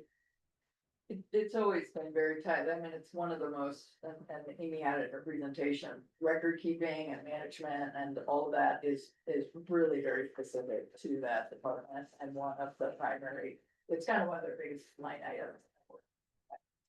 So I think you're right, there's benefits to others, but I think it's also appropriate to have it discreetly in the department that's responsible for it. Yeah, but I mean, getting it up and going, you know, like once it's established, but that, you know, just like that impact at the beginning to onboard something to get it going there's a lot more work. And it is impactful and it supports all the other departments. The full-time management, once it's going, once you've got it, you know, operational and everybody knows how to use it and they're using it wisely and inputting it and it's connected, then it is just yours, but to get impact or get, you know, financial contribution or to think of it more a holistic way, because there's a lot of liability too, so.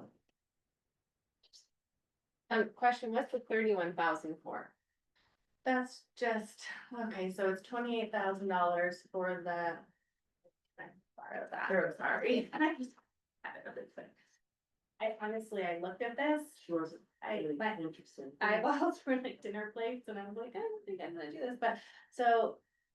The monthly, or the not monthly, the yearly subscription total renewal would be 34,1775 for this Laserfish.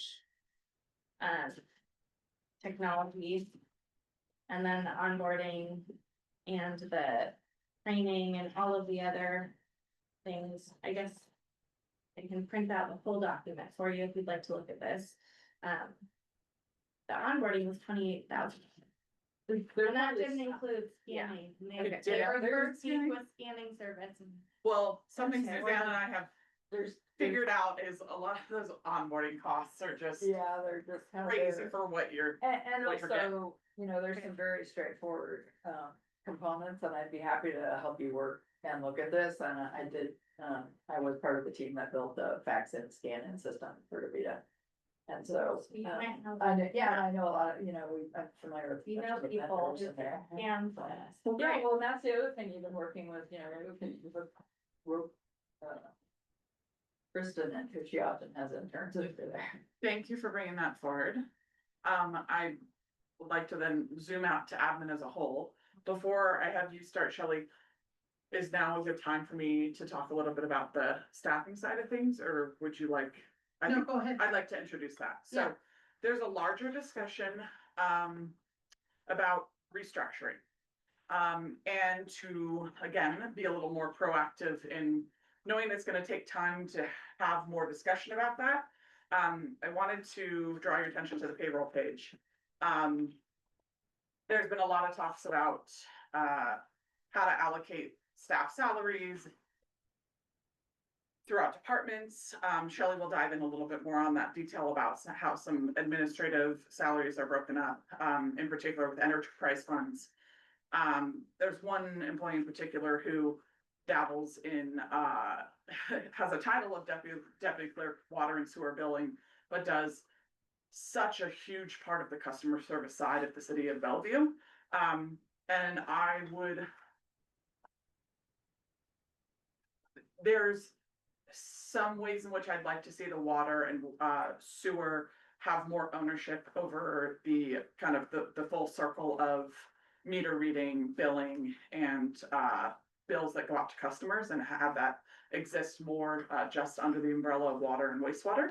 And I'd like to look at, I'm talking about Maria's position in particular, as more of a deputy clerk, kind of that customer service end of the city of Bellevue. She is the first touch, she's the face, she's the window, she's the communications. So looking at structures of other cities that have deputy clerks that intake payments and do the predominant customer service for the cities. My experience with that position in Haley, that position in Ketchum, And I feel, and I know that other council members have echoed this to me, that that's a big gap in what the city of Bellevue, we're missing just kind of having that point person for window customer service and kind of intaking and being focused on that. I think part of that is a bigger discussion about, how many days a week City Hall is open and able to be able to service residents. So looking at how this position, depending on hours, could potentially bring back Friday back in to be able to service that customer service for our citizens. That's a larger discussion, but I want to just draw your attention that that title is now defined as deputy clerk. And then we have our AP payroll, which is Marcy's position. I'm on the admin page. We have our city clerk and we have our city treasurer. So just kind of looking at this lens in historically, that deputy clerk line, some of that position was, a large portion of that position was distributed to water and wastewater. And so I'd like to look at not distributing that position as much to water and wastewater and letting that really be an administrative city hall position. So that when you're looking at payroll, that's a change that we have been working on internally. I actually added Maria's position to water wastewater. Yes. So we're not talking about those. For the water and sewer clerk. For the Yeah. water sewer clerk, Yeah, moving it to water and wastewater, not in admin. not an admin. Well, I think I got it backwards. I thought. So is Maria going to what? No, There's the been other way. nothing, No, I just discussed meant, or- you were saying you've put, okay. So currently, let me just back it up real No, quick. I think I got it. You got I it. think I was expecting something else, and so that's what I heard. Okay, so I got, okay. basically think of the deputy clerk now as a customer service position and the water and wastewater clerk is now fully the A separate- monetary burden of that is now with the But enterprise. is it a funds. separate person? It is a separate person. And do we have this person currently, this deputy clerk? That is Maria's position, Maria right now. And do we have the person who's, We've identified a candidate to take over the water and sewer deputy clerk position under the water and sewer funds. okay. The reason why we're being, this No, I is, like this is something that we're workshopping, but we haven't Right. had direct employee conversations yet. And Yes, so I yes. think we are looking at how we would fund it before Yeah. we have those larger discussions, And so. okay, and also though, even before we did fund it, I think maybe a discussion of, and I know I keep going back to this about functions and roles, and if we're perhaps getting a little top heavy in some of these positions, especially when technology is able to do a huge amount of the billing needs and things like that, that the water and sewer would need. I know we're not set up for it currently, and my skill set isn't particularly popular, but that is something, again, also I know a bit about, and that. Which I would should love to be- talk more That's so- about water okay, so sewer. that's what- Yeah, okay, cause there's, so I that think you'll can be go happy over. with how that's gonna Okay. play out. Okay. Yep. so basically, in what Mayor has addressed here is administration payroll is the same as it has been. And it hasn't changed, but we're looking at philosophically, splitting what has been Maria, and keeping the one here and adding the water sewer clerk to water sewer where it should be. Right, and then, but it doesn't look like there's any sort of adjustment in the wage. There is not, because I think that the customer service position is a 40-hour a week position. Yes, well, I won't disagree with that either, but isn't this already, but. So Well, okay, so when will, I'm so here, I'm just. Yeah. So when you look at this number at the bottom, there's a lot of functions that should be. What page you returned. on? I apologize. Oh, on the budget, the administration payroll. Yep. When you look at total by employee or what have you, and so here's this position which, I think has been a little. Not really clearly defined, and as we're looking at partial positions of things, I'm just wondering if, are we gonna maybe be talking about that? We're already working on a job description. Not, Yeah. not just job description, I'm saying, do we have too many? Are there too many people at City Hall for the other personnel that we may need? Okay, so is your question, are there too many clerk, administrative positions. Yes. And would you like to go through and kind of understand what each Yeah, job I'd does? like to know. Okay, so the AP payroll is Marcy's position, Yes, and that is deputy city clerk finance. yes, Yes.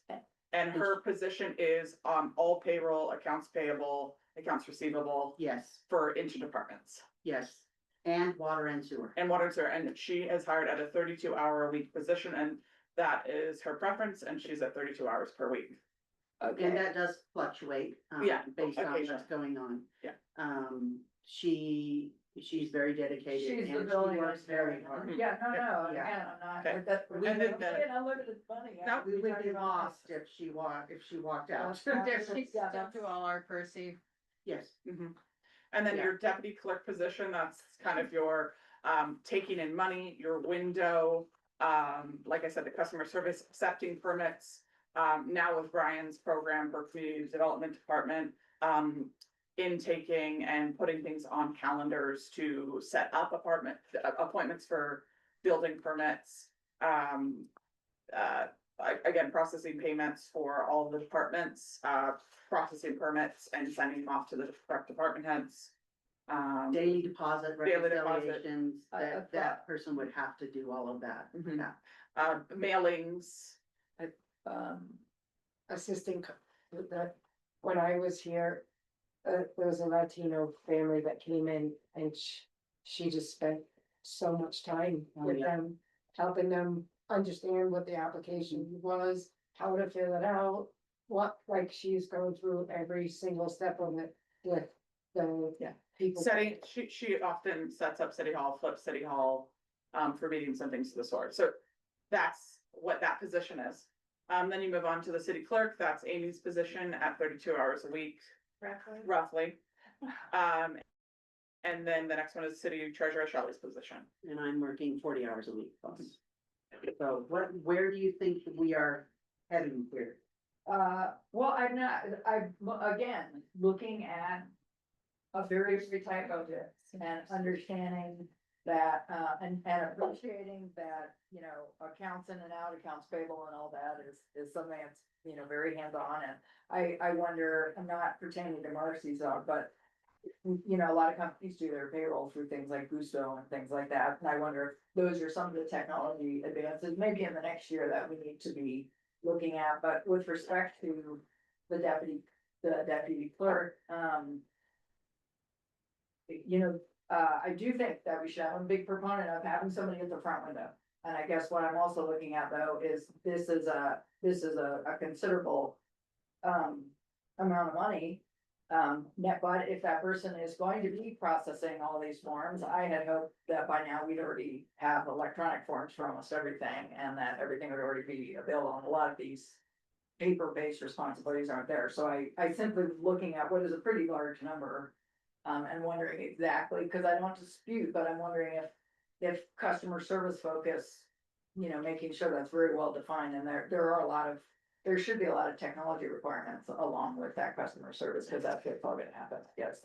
Okay. Anyway, that was a concern about that amount. And then I tie back to one of your priorities for our city services department was customer service. Yes, And so this in particular individual would be fielding a lot of that and passing it and off. 100%. So that's one of your tangibles right So, there.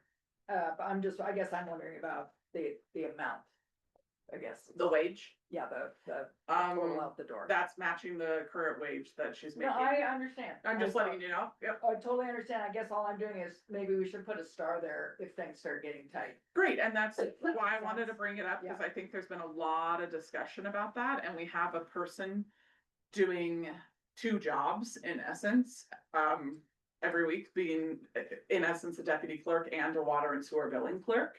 And while I think it's important to be scrappy, I think that we are seeing an error in that way and continuing to do that is not, will not guarantee the level of customer service I would like our customers in our enterprise funds to be receiving. I think that in terms of water and wastewater, we need to elevate the level of communication around our bills.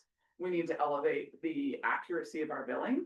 And I think that when we have an individual, doing that job as well as doing the entire customer service job at the city, it's too much and we're dropping the ball in both ways, and it's not, and I think a lot of it has to do with staff overload on one individual. Well, no, so I'm in favor of the split, absolutely. I'm simply saying, when you do make the split, then you lessen the burden, and therefore maybe there's an asterisk saying maybe it's not 83 at the end of the day, maybe it's 63,000 at the end of the day. Is all I was taking a little star. for. Gotcha. I think that I'm not in support of a pay decrease for this individual and, or an hourly decrease for this individual unless they specifically request hourly decreases. So I hear what you're saying. No, I just am not in support of that. I'm simply saying, as things get tight and you're deciding between an extra marshal and a deputy clerk, or that's all I'm saying for all of us, is this seems to me, I 100% agree. I'm simply saying it may turn out to be a luxury. Yeah. And we may not be able to split the That's position. that's what I'm sorry, that's. I what was don't, trying to I don't out. think we I cut hope it's not a anyone per luxury. pay. Yeah, Right. thank you. Tom? Does the city have an org chart? What's that? An org chart? We do have an old org chart, that we're working off of under, 2 mayors ago in conjunction with a hired staff member that does not currently serve the city. And there is internal workings on reworking the org chart. And we have reworked the org chart without officially mapping it. When we reworked the city treasurer and city clerk job descriptions, which were, I believe, on your desk to review, because there was a bit of where do these jobs fall, you know, under who are the bosses? And so we got that clarified in terms of the clerks and the treasurer side of the department. And now with our department head coming on and shifting our streets, parks and buildings and grounds. So there's been active shifting while we're budgeting. So an org chart will be delivered to you and come out of this once we kind of define what the budget's gonna look like. And we'll. Yeah, I mean, that just helps me kind of understand, I guess, a little bit of how this, people I don't know, you know, there's, should I, you know, does. Oh, like the names of Well, individuals? not so or- much the name, but just positions, How you know, things- yeah, kind of how things are structured, a little more, so that's, but, Would you like me to draw it? Right now? well, yeah, I know it's pretty Yeah, simple. I'm happy to, but go ahead and you just say something. And then kind of back to Amy's presentation, the, just the storage of those file cabinets costs the city some money, you know, there's a storage, and hopefully the leak has been fixed so that that's no longer, it hasn't. Then, okay, that's probably something that seems like it's, I think we need to just kind of take those things out of the storage unit. We have access to some portion of a storage container, which is at the wastewater plant. Oh, right God, now. no, not there. this might spell differently. But, well, that's like maybe a problem that, yeah, needs some attention, I guess it hasn't been fixed, but the, and so then electronic scanning costs money too, you know, and so there was always kind of this, well, it's gonna cost more money for more storage and things, but I'm supportive of that kind of thing. I think that's important to have, and I think it's important to be able to say, okay, I'm looking for this contract, and you can look it up and find it and be responsive, without spending a day looking it up and finding it, so supportive of that. How much does the city use the recorder's office for things? And do we record ordinances when those are adopted?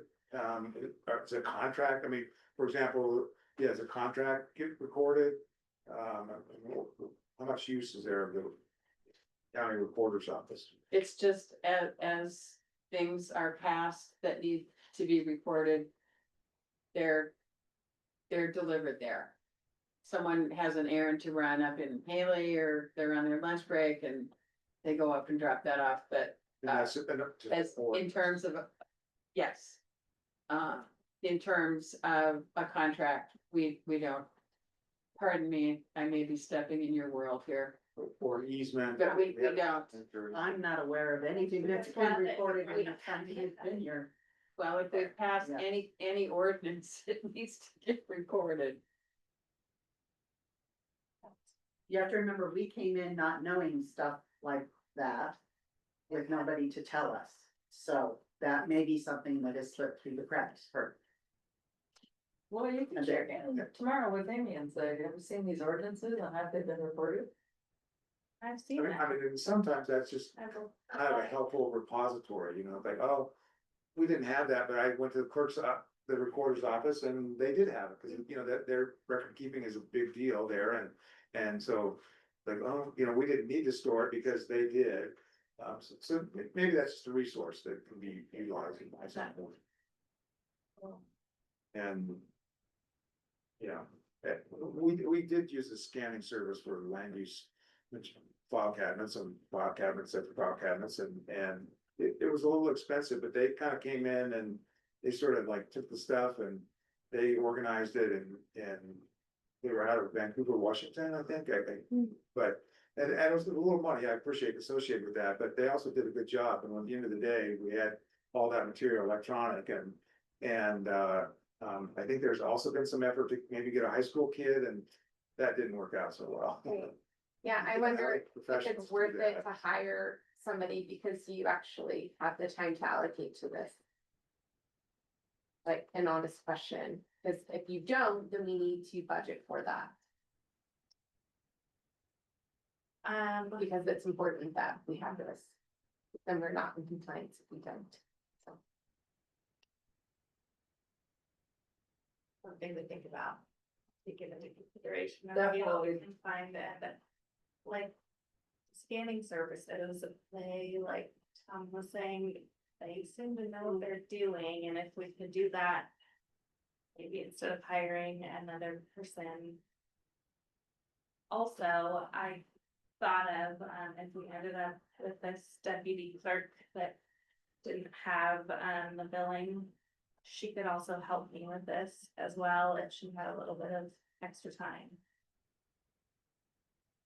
I think part of the driver is when we set a deadline. If we set a deadline, it influences what options that, you know, what we would adopt.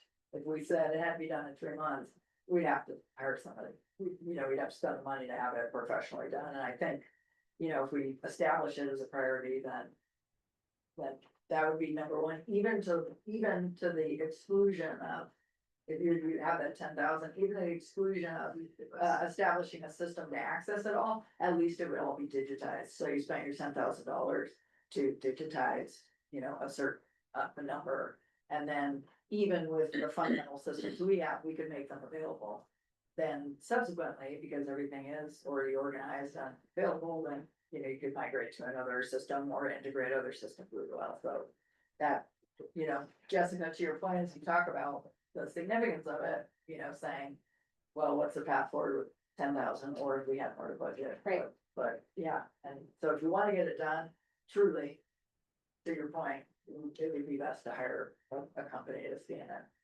If you don't do that, is it, how's the city scanning capacity? I mean, does that machine do everything you need it to do? Yeah, we scan from all of our printers, we can scan. And so that's not really an issue about the kind of equipment. And then Yeah, it's going somewhere and it's being But you have stored safely somewhere, then all this stuff Yeah. now. At this number it time, and. I mean, I had to scan stuff that was like my grandfather had drawn in like not humidity protected. I had to send those things in because if I sent, if you put it through anything like that, it could just fall apart. Even if you take, Would you like to review the org chart really quick? Yeah. Okay. So we have a mayor at the top. These are in no particular order, the departments, department heads, admin, we've got our city clerk and our treasurer as department heads. Public works, we have our public works director, marshal, and fire, we've got our chief. I was gonna ask, is Trent's position or are they all volunteer? They're all volunteer, Okay. So that's all volunteer. how many volunteers do we have? not enough, We have less than 10 right now. 5 or 6, correct? Yeah, they had 2 at the fire call the other night. I Okay, mean, let's it just say was, roughly 5. yeah. Okay, we have the marshal, we have the chief and the community development director. Within the admin, we've got our city clerk. So this is the proposed new workflow. We've got, deputy clerk, that's finance, that's our AP payroll. Deputy clerk, I'm calling it customer service or window. That's that position, that's on admin. Does that report to the city clerk, or is that a totally different clerk? Clerk and treasurer. No, I meant the deputy clerk, is that a deputy city clerk or just a deputy clerk? Got it. Yes. So not any. So all deputy clerks, correct me if I'm wrong, they're deputy clerks with defined roles. Yeah. Yes, so the city clerk is the only city. Got it. clerk. Okay. Okay, and then you've got public works, right now we've got our public works director here. Streets, parks, buildings and grounds, we'll call that city services. We've got our superintendent, which is Casey, and Ethan and Tracy. I've got 1 and 2 there. Water and wastewater, that's where our deputy clerk would live between those 2 funds, would service those 2 funds. I've got 2 operators in here. Chris and I are talking a little bit about what it looks like if we'll be able to have apprentices in each of these categories as well, but the operators being important with contract labor and or apprentices filling in at this time, but that's what that looks like. The deputy clerk would service the enterprise fund. Here you've got 3 marshals, correct? Yeah. Okay. 3 to include myself, or 4 to include myself. But with the loss of Oh, Justin, but we still have that position right now. Those positions are funded. We're asking for, in this budget, 1 more. Chief with some volunteers, and then community development, we've got a planner and a very part-time customer service manager, that was added this year. That does a lot of the, outward kind of social media communications, which I see more collaboration between these 2 in terms of, more outreach to our Spanish-speaking community. So that's currently what it would be projected to look like. And then the librarian, Oh, I'm sorry. Oh, yeah. that's, The only reason there's been some discussion, so I mean, that's customer service person, right, is kind of yes, shared. but that's deal. library. And then we have our, Library director. director, yeah. She reports to the library board, right? Yes, and she reports to a board, that's why. And she's tied into here as well, but this position exists in the community development department. Is there any discussion moving that into your shared resource source world? Moving what, the library? The customer services the- manager, Yes, the community services manager, yeah. sorry, community, apologize. Not at this time. I'm open to it, but no. Oh, I was this just time. curious if that was one of the ones you, because of the payroll things, why? It's not budgeted in what was presented to you for the city services. Got it, okay. It was budgeted in the community development department. Thank you, I mean, as a kind of new person, I appreciate that.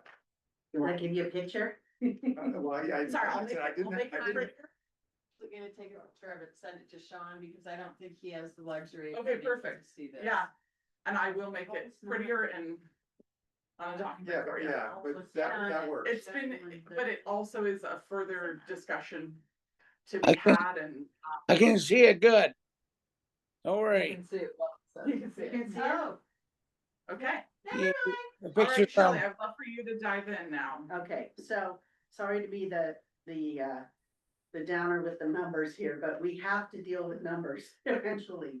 We have to get the numbers eventually, so I'm just gonna give you an overview of administration budget, if you wanna flip that to the first page there. That first section is our income, and I have plugged in the numbers as best as I can guess for most of those numbers. Amy can address very quickly the alcohol permits and the, what was the other one? The business licenses. She did do some, you're gonna notice you have a tab that says backup, and it's kind of a little, yeah. So you're gonna find a lot of, worksheets where it says see backup. And if you would go there, because I made notes as I plugged numbers in here. Do you wanna talk about those 2 Yeah, line items of income? we haven't presented a new proposed fee schedule yet, but we will be doing it hopefully before, well, yes, before the fiscal year ends. So I kind of stole portions of this from Brian She's on the first page of the backup. Oh, yeah, sorry, first page, go to your backup tab. You know, I was like, yeah, my new proposed fees for business licenses will be $125, so if that gets adopted, we'll have a little bit more income, not a whole lot, but that's a little bit, I feel like it's kind of self-explanatory, if you look at the chart. Feel free to ask questions if you don't understand. So that would bump up business license fees like $4,000. Which is it's a nice little chunk. I mean, I know it's not a lot, but every thousand makes a difference when it comes to our revenue. And then, I just created on the next page, actually, I just created a little spreadsheet for our alcohol and liquor licenses. It's printed both. Oh, I put the wrong one there, sorry. That's okay. Total. Not very much, 6,300. I need to research if we can bump up some of these fees. That's what we're doing. Well, it is for the liquor license, I believe, but the beer and wine, I believe we have more wiggle room. I'm gonna look into basically, we can charge a little bit more around just buy the drink versus the bottle. I don't know if we're breaking it out enough like other cities are doing. It's not necessarily I wanna look at Haley's in comparison. I think we're leaving a little bit on the table. Are we talking about licenses? Yeah. License. This is Licenses. licenses. That's all I have. Feel free to ask me questions. It's just kind of the information that we have from last year that we think we will also get as income next fiscal year. That will actually, yeah, where's So you're Montego proposing a $5,000? Where's that Betty's? It's next to. $5,000 increase in revenue through these fees, roughly. Is that right? 4,000? over the left, yeah. 4,000 for the, yeah. Based on your research so far, you're trying to figure out a few holes, but you think that it's reasonable that these be passed on, so maybe there's $4,000 in additional revenue. Yeah. And you're looking at a little bit more or something based on Christina's research. So most of the numbers in the admin, revenue are not numbers we can control. They are state numbers. They are, the state liquor, the state sales tax. City property tax. So those numbers are, some of them come through the AIC estimated. They're all estimated, but they are projected pretty good. The one number that is somewhat iffy because the L2 form that the county has is a very complicated process. And that form is not completed until we're finished with budget. So I have to make a big guess as to what that number might be. So, I can tell you that on our city property tax, new construction rolls of, what was it? I can't remember the exact amount. But it results in just under $9,000 of tax revenue to us. It's not much. Yeah, it's not going to perish if we didn't give them sewer. Yeah, the state legislature has really, really tied everyone's hands when it comes to this revenue. So, and the reason I'm harping on this is because that projection is right there, 1.587799. Okay, and we're gonna get to where that ties in to all of the general funds in just a minute. Okay, so, any questions on revenue projections? I do, there was supposed to be a proposal sent in for, by Clear Creek for franchise fees, and I'm not seeing that reflected. I haven't seen anything. Have the addresses been all sent to him? Because that's what he was waiting on for that agreement to get that in for our, budget season. I was not asked to do that. I think, didn't that come Chris was sending that, I believe. I don't know. I thought that had happened. Let's follow up on that. Okay, Yeah. Yes, I would love to have some revenue from that. Where are franchise fees in here? There, that line item right there. Okay. Like six Yeah. there. Yeah. 41600 there. Thank you. Okay.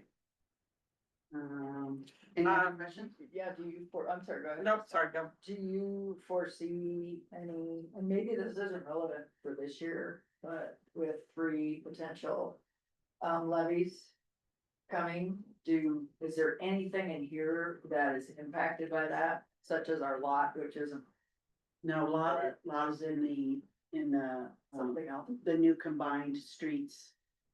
That's- Lot is tied to streets. So there is no lot that goes into admin? There is no lot Okay, for well, admin. we should- okay, that's a question for that. Do you know what I'm asking? With 3 new levies potentially coming in November on property taxes, possibly, the library tax, the EMS, and then the BCRD. BCRD. I don't think any of those result in anything coming to the city. They No, will be in but they addition, could potentially. they would be in addition to current property taxes. Yeah, so, but they would conceptually, analytically, would cause potential reduction in other expense, things that people spend on in Bellevue that of residents is all I was asking. If we had, and if there was anywhere we saw that having an impact where people buy liquor, right? They're not gonna buy liquor because they're out another $25 a month because of these levies. Is all I was wondering if we had any mechanism. The levies are tied to the property taxes. Yes, and when you pay more property tax, you tend to spend less. You spend to dine out less. Uh-huh. So I was wondering, but it doesn't sound like lot has anything to do with that. No. If anything, the place we would examine that would be where lot goes, which is streets. Well, lot is part of the income discussion that I'm open to having, and I had, said that's something that I'd hope we'd have a discussion around. The current lot is a bed tax lot at 3%, and it sunsets in 2027. We have a couple options.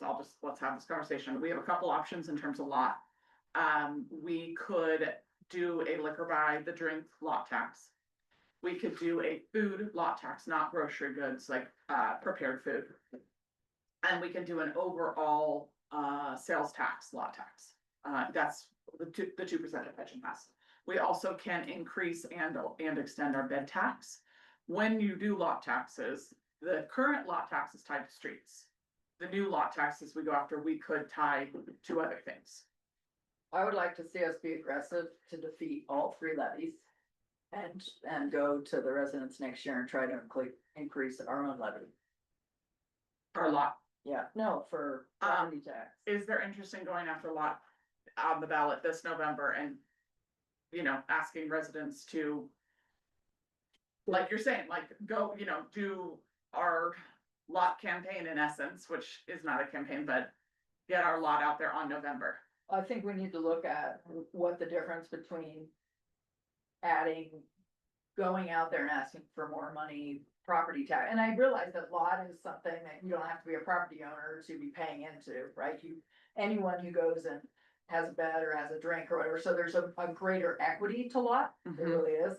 But I would be curious to see what that can generate versus what an increase, even tantamount to what these other 3 levies could potentially add to our property taxes.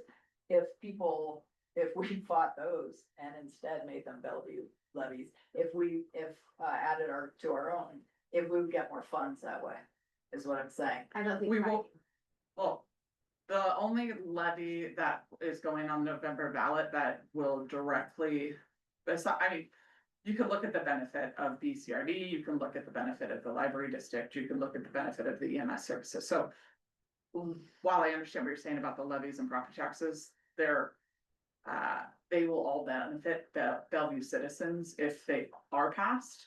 But they can't, we have like this housing insecurity here. Well, but- there's another option though, and I can't find it within the minutes, but it's a 2018-2019 study that was done that showed if we had a 30 unit apartment building on Main Street, it would generate more tax revenue for the entire housing development. I And- doubt it, but I would love I to mean, see that's it. another thing, if you look at property taxes, then that's a big discussion about density, then we look at our community development department, and we look at.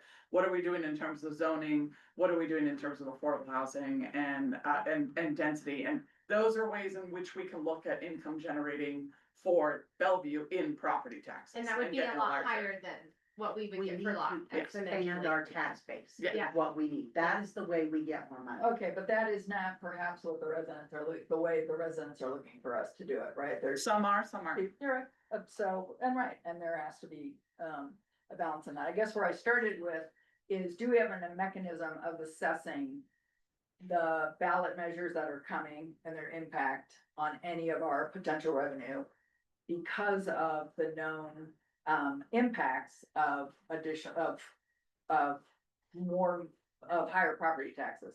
I Is don't, all I was just curious. I hear what you're about. saying, But I don't think it's relevant here. I so don't think let's it's not- relevant here, and I think that if you wanna dive into that, Yeah. I welcome. I just was wondering. see if what the that was results a are. Tool we have.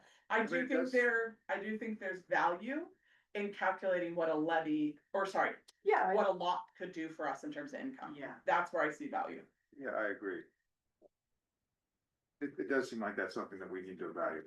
Okay. An actual levy is very difficult to get passed for property tax increase. Yeah. And Well, these there's things- three of them on there. Especially when you're competing with three others. I mean, people start to, the mentality is they're just being overtaxed. They are. Overtaxed.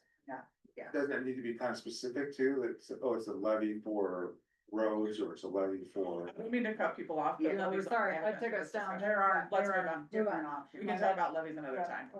Yeah. Let's say I wanted to see whether. All right, let's go. Okay. Shelley, take us up. Moving on.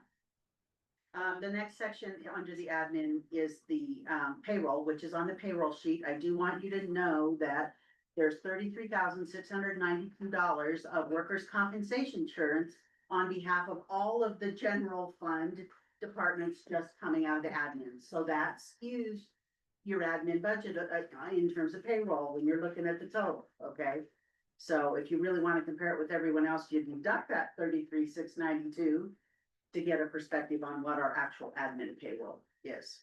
Shelley, what payroll sheet are you talking about? I've got, She's on page It's this- 1 of your admin budget. She's Yeah. on line 100-01 50015, workers' compensation insurance. See the dark boxed totals? yeah, Okay, there's sections. That top section is the revenue. The next one starts expenses and that's the payroll. got it. Okay, And I'm sorry, one more time, was there anything missing from the total revenue number? Did you say something about that? no, Okay, so no. at draft one, purple, that's right now, that's the number we're working with, right? Revenue, 158, or I can't see, 1587, right? Yeah, 1587799, that's magic Okay. number right now. Okay. Okay, What is that? I'm sorry, matching number for everything you've added above. And there's nothing missing from above. yeah, Okay. Thank you. that is usable for the budget. There's not a DIF fee there, but that's not a usable budget item. That goes into investment, so. Operating expenses are right under payroll.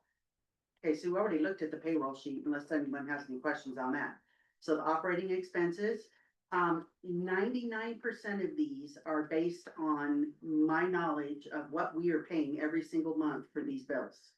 It is, and I have created a lot of backup worksheets that you may look at, to show them, but,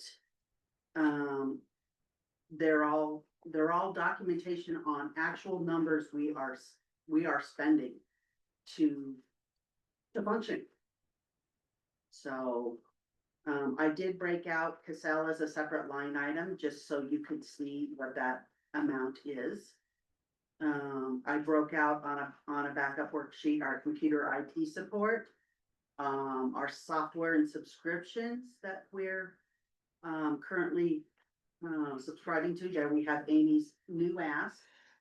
And then we have the Cassell line item.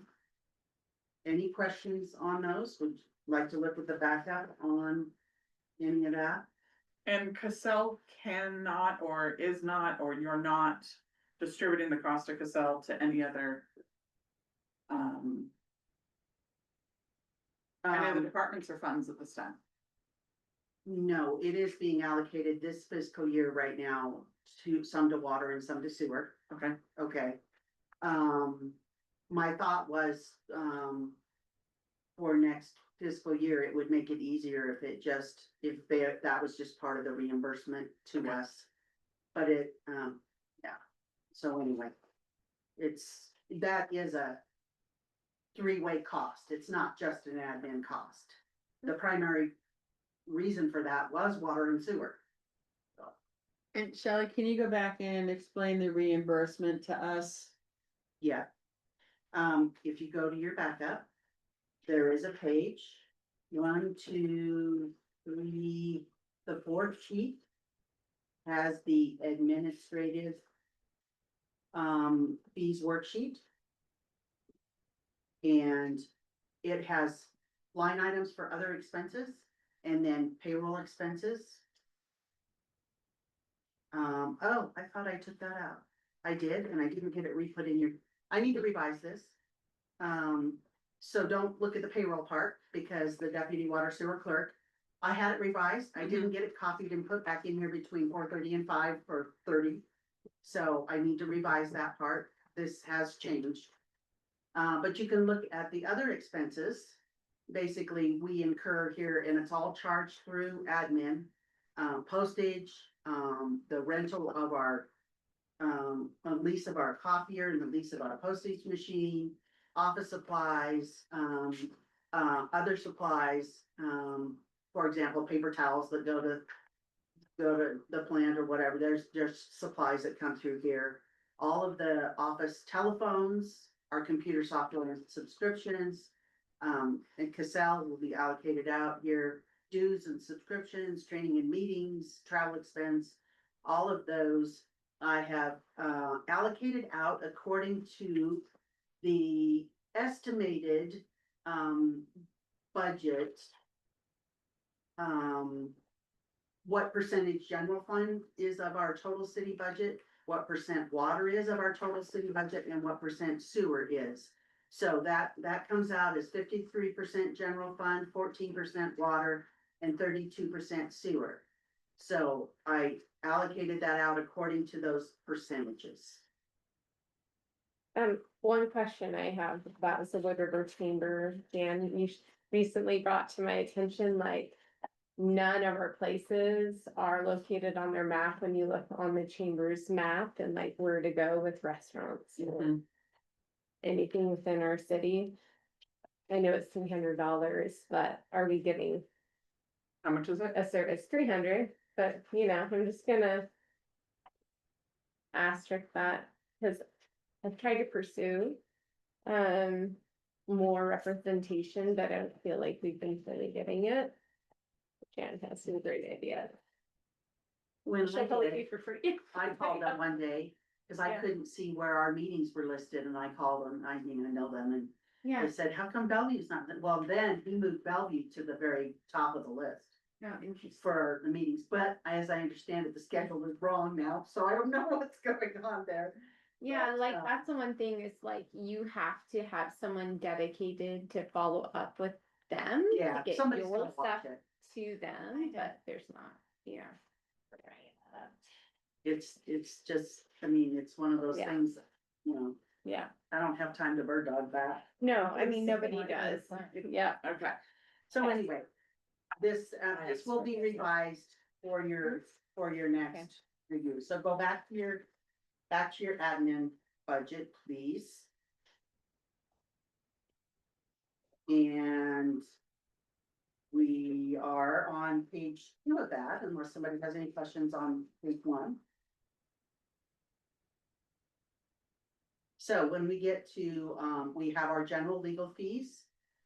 And then we have our legal prosecuting attorney fees, and that is the contract for, Rick Allington, who does our prosecuting services for our marshal. So that's by contract, that's was in fiscal year, 25, 22,000. I kind of, guesstimated, I could be totally wrong on plugging that number in there. I should probably try to touch base with him and find out, but, some of these items, you just don't know until a later point. A lot of other things, like the legal fees, I take kind of where we're at, how much we spent, average what it is, and come up with a, okay, annually, this is what we're looking at. Liability insurance is also, one of the things that, instead of me spending a lot of my time trying to spreadsheet out allocating between all of the general fund departments, when it all comes out of the same pot, that it's just gonna be paid out of admin. It's our general liability insurance for, and the water and sewer portions are in their budgets. So that's just that's the general fund portion. That whole, line item is estimated at $80,000 this year, going up from 70,000. So, and year before that, it doubled. I mean, it's just been a huge expense. Everything else is.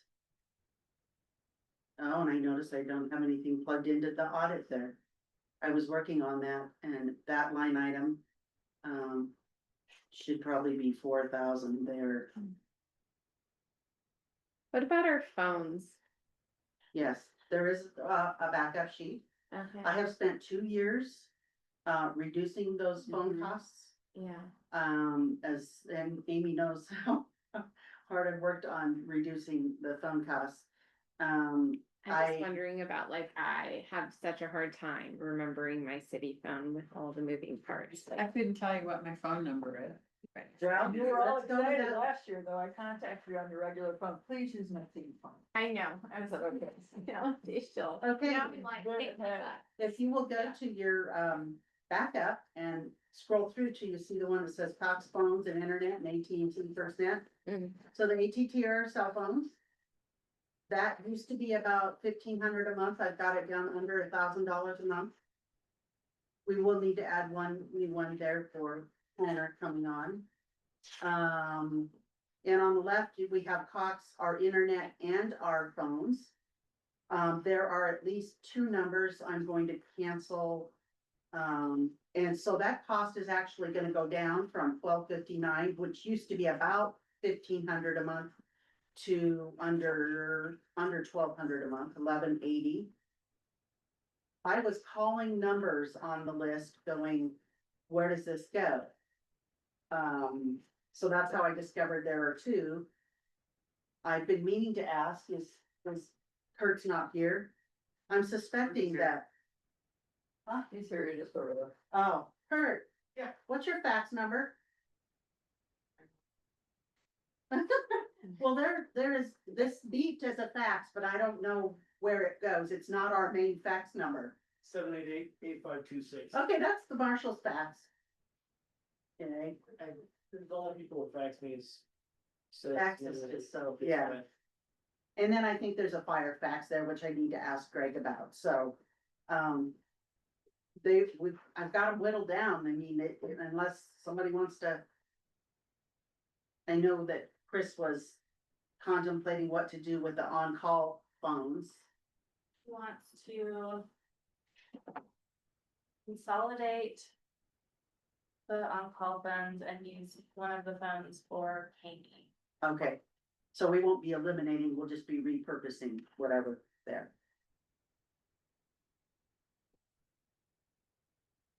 Any questions on that?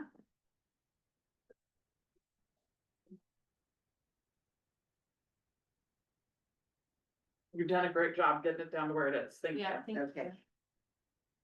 You're welcome.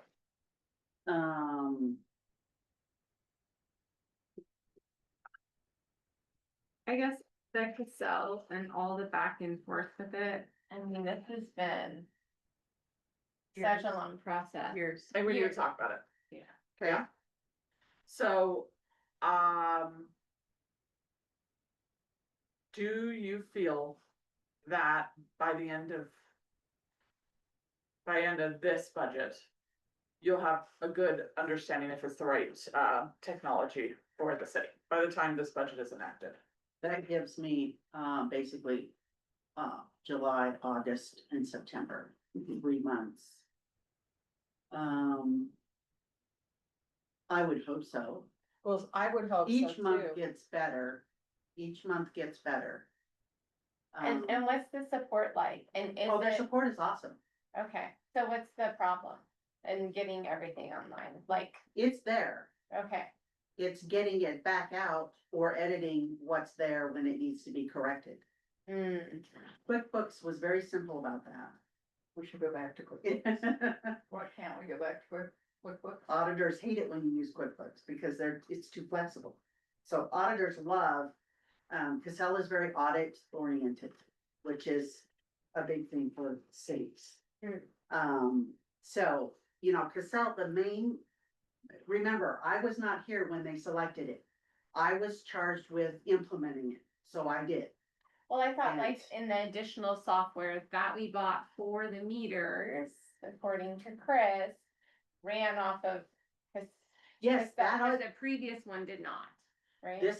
all of our meters, everything is getting ready to come online and integrate with Casella. That is the primary reason the city went to Casella. But So- there are others. What's So my opinion is that we need to stick with Cassell.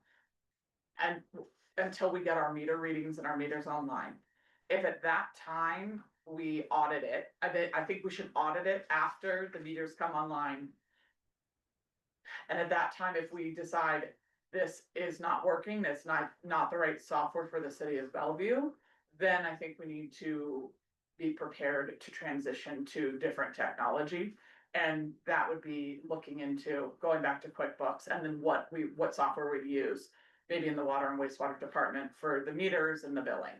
And maybe that's software that sits within those funds and Right, cause it's Handles, all yeah. been about the software and the Cassell and sitting in this room for multiple years, hearing that we couldn't do it because of the software that we don't have. So now that we have the software up and running, and if this is to move our meters turning on, those meters are not meant Yeah, to what is be the on. timetable then? Yeah. I mean, that's a really Not getting essential the part. meters. I've been hearing about meters for a long time, so. I'd like to know the same thing. And why couldn't we transition in 4 months before then if we found, it does not seem like. Because Excel it's is a gone, very good it's gone system. forward and backwards, Suzanne, and I think we need to stick with something and complete it to see, like, Yeah. get it working. So I Because think it's that going We need to But get so this far more it doesn't time. work.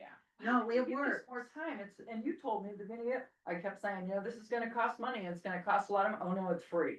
We already paid for it all. It's $2,700 a month for a really mid-tier product. Cassell may be very popular with auditors, but it's not a best-in-class product even. It is used by probably 80% of the cities in Idaho. Well, I'm Yeah. not sure what that says, but Yeah. it does It's not work very- well for us. We're still looking at spreadsheets for our claims. I thought we'd have charts. I thought we'd have presentations of data, which I know you're more than capable of doing. And yet we haven't been able to get it. So in terms of the Cassell implementation for even the fundamental finance, it has proven to be far more laborious, far more expensive. And I would at least ask if we could look at what the meters we have. I believe we're using Neptune meters. Is that right? Neptune. We are, something? yes. It's a pretty robust, solution that they have. And for all the work you put in, Shelley, I don't think that, you should be battling to, you're trying to help us through your own creativity, so we can read things that That I rightly can't get could right. come out Yeah. very easily. For $60 a month, you can have Fathom on top of QuickBooks Pro.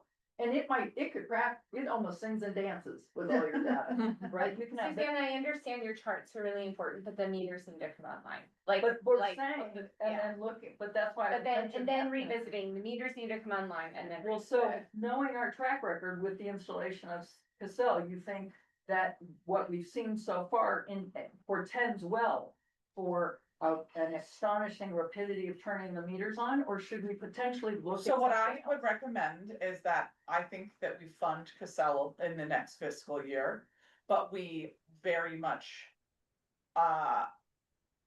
earmark auditing Cassell after the meters come online, and we say, is this actually working for us? Cause I think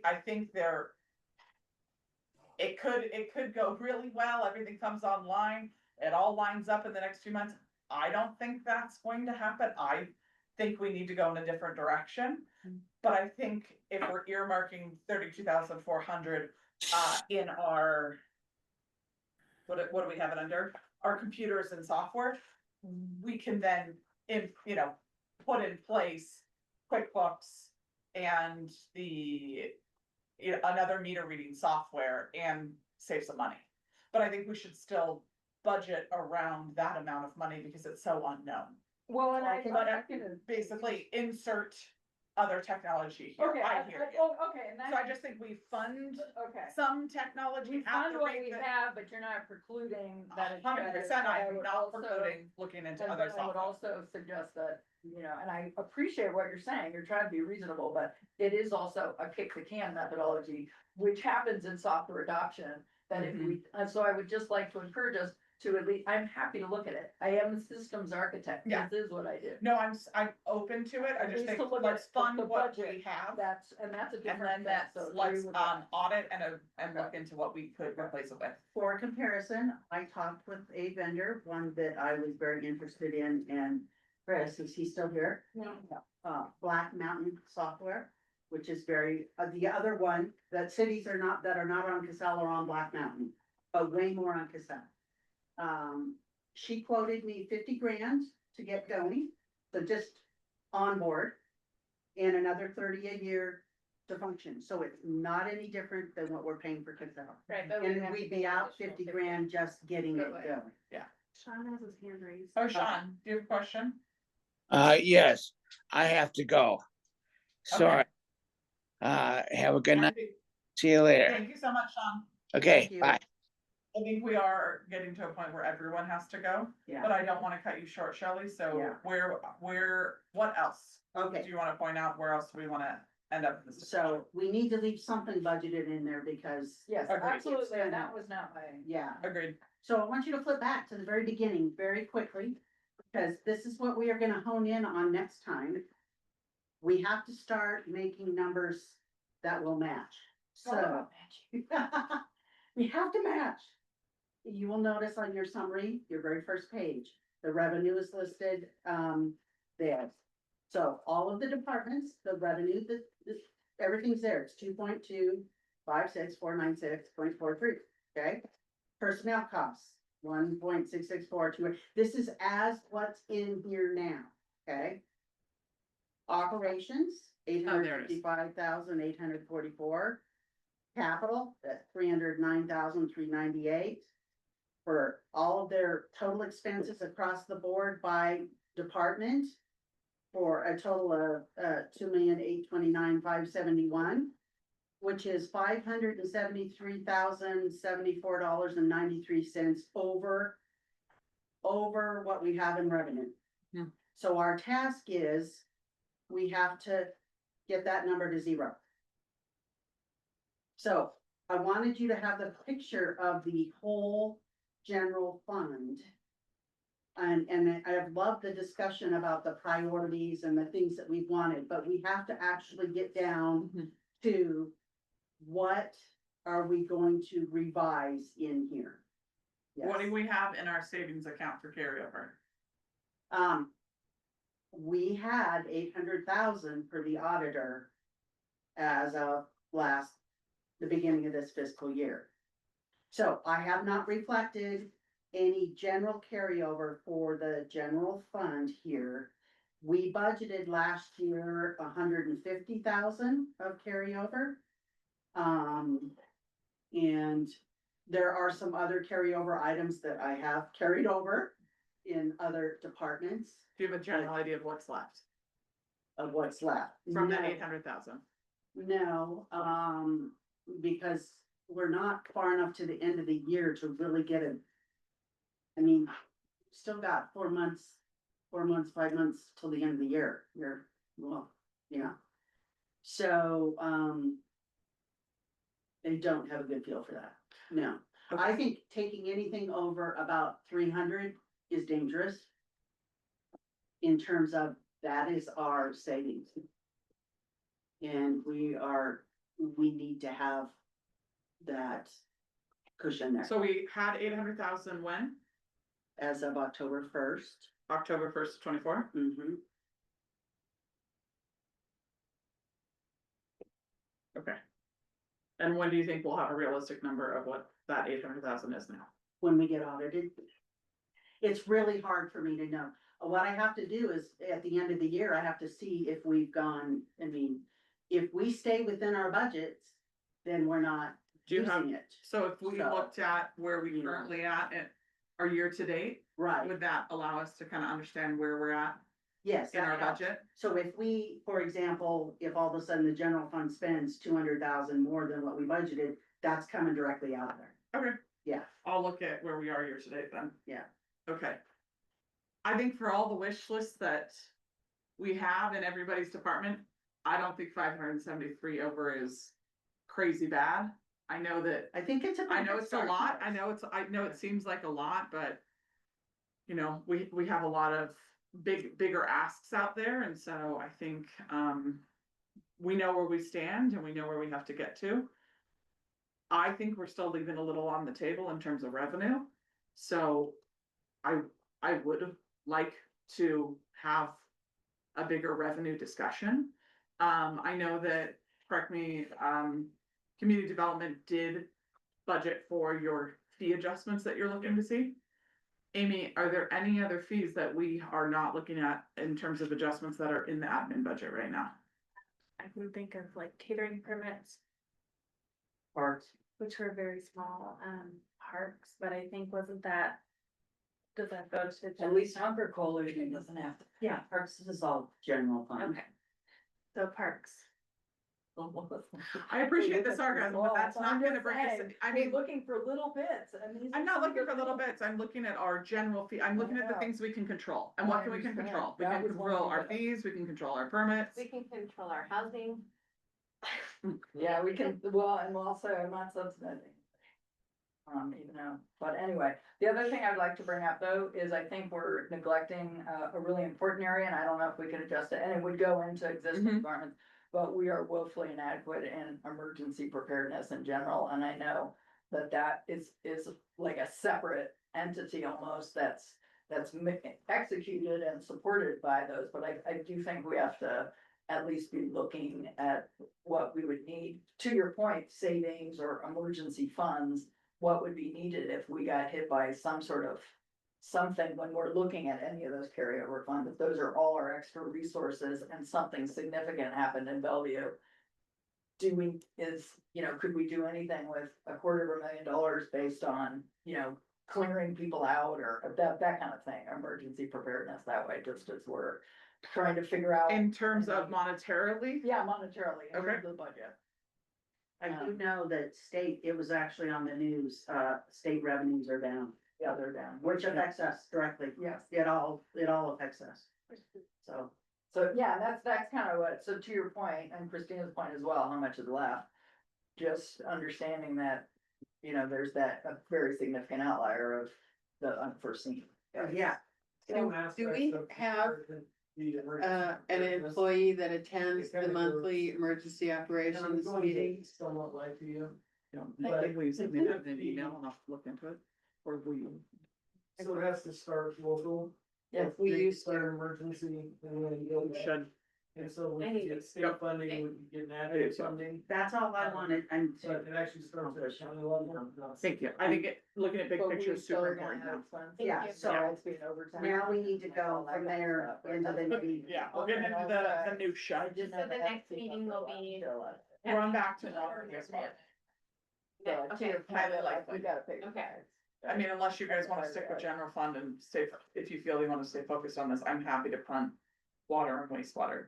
Let me ask you guys that, do you wanna continue to focus on general fund and get this number down and then jump back to wastewater and water? Well, I want I to would. help with Mike with Clear Creek too, because he was supposed to have that franchise. I just sent an email while we were to Chris to say, what's the status while we Okay. were in this Okay. meeting as well, but yes. Okay. Cause I think that's valuable. Yeah. In terms of franchise fees. I would like to continue working on the admin budget, Okay. as Shelley noted earlier, it's kind of the backbone of Thank you for All that things. direction. I think we'll take that and we'll stay focused. And Yes. I would like to look at it as all general funds. Yeah, all general fund All moving general forward. funds are part of this. Great. Yes. And I would say, please send your questions before the workshops to your respective department heads and CC me, so that I can kind of understand what the outlining questions are, what we need to be answered, what we need to kind of focus on in terms of, as we're in a way whittling, what kind of information you need to make decisions or, advise your decisions. So, Thank you. Yeah, if there's anything you need to ask me. okay, Can we adjourn? yes, please. I move to adjourn. Second. All in favor? Aye. Thank you. Can we don't lie? Don't lie. Thank you, everybody.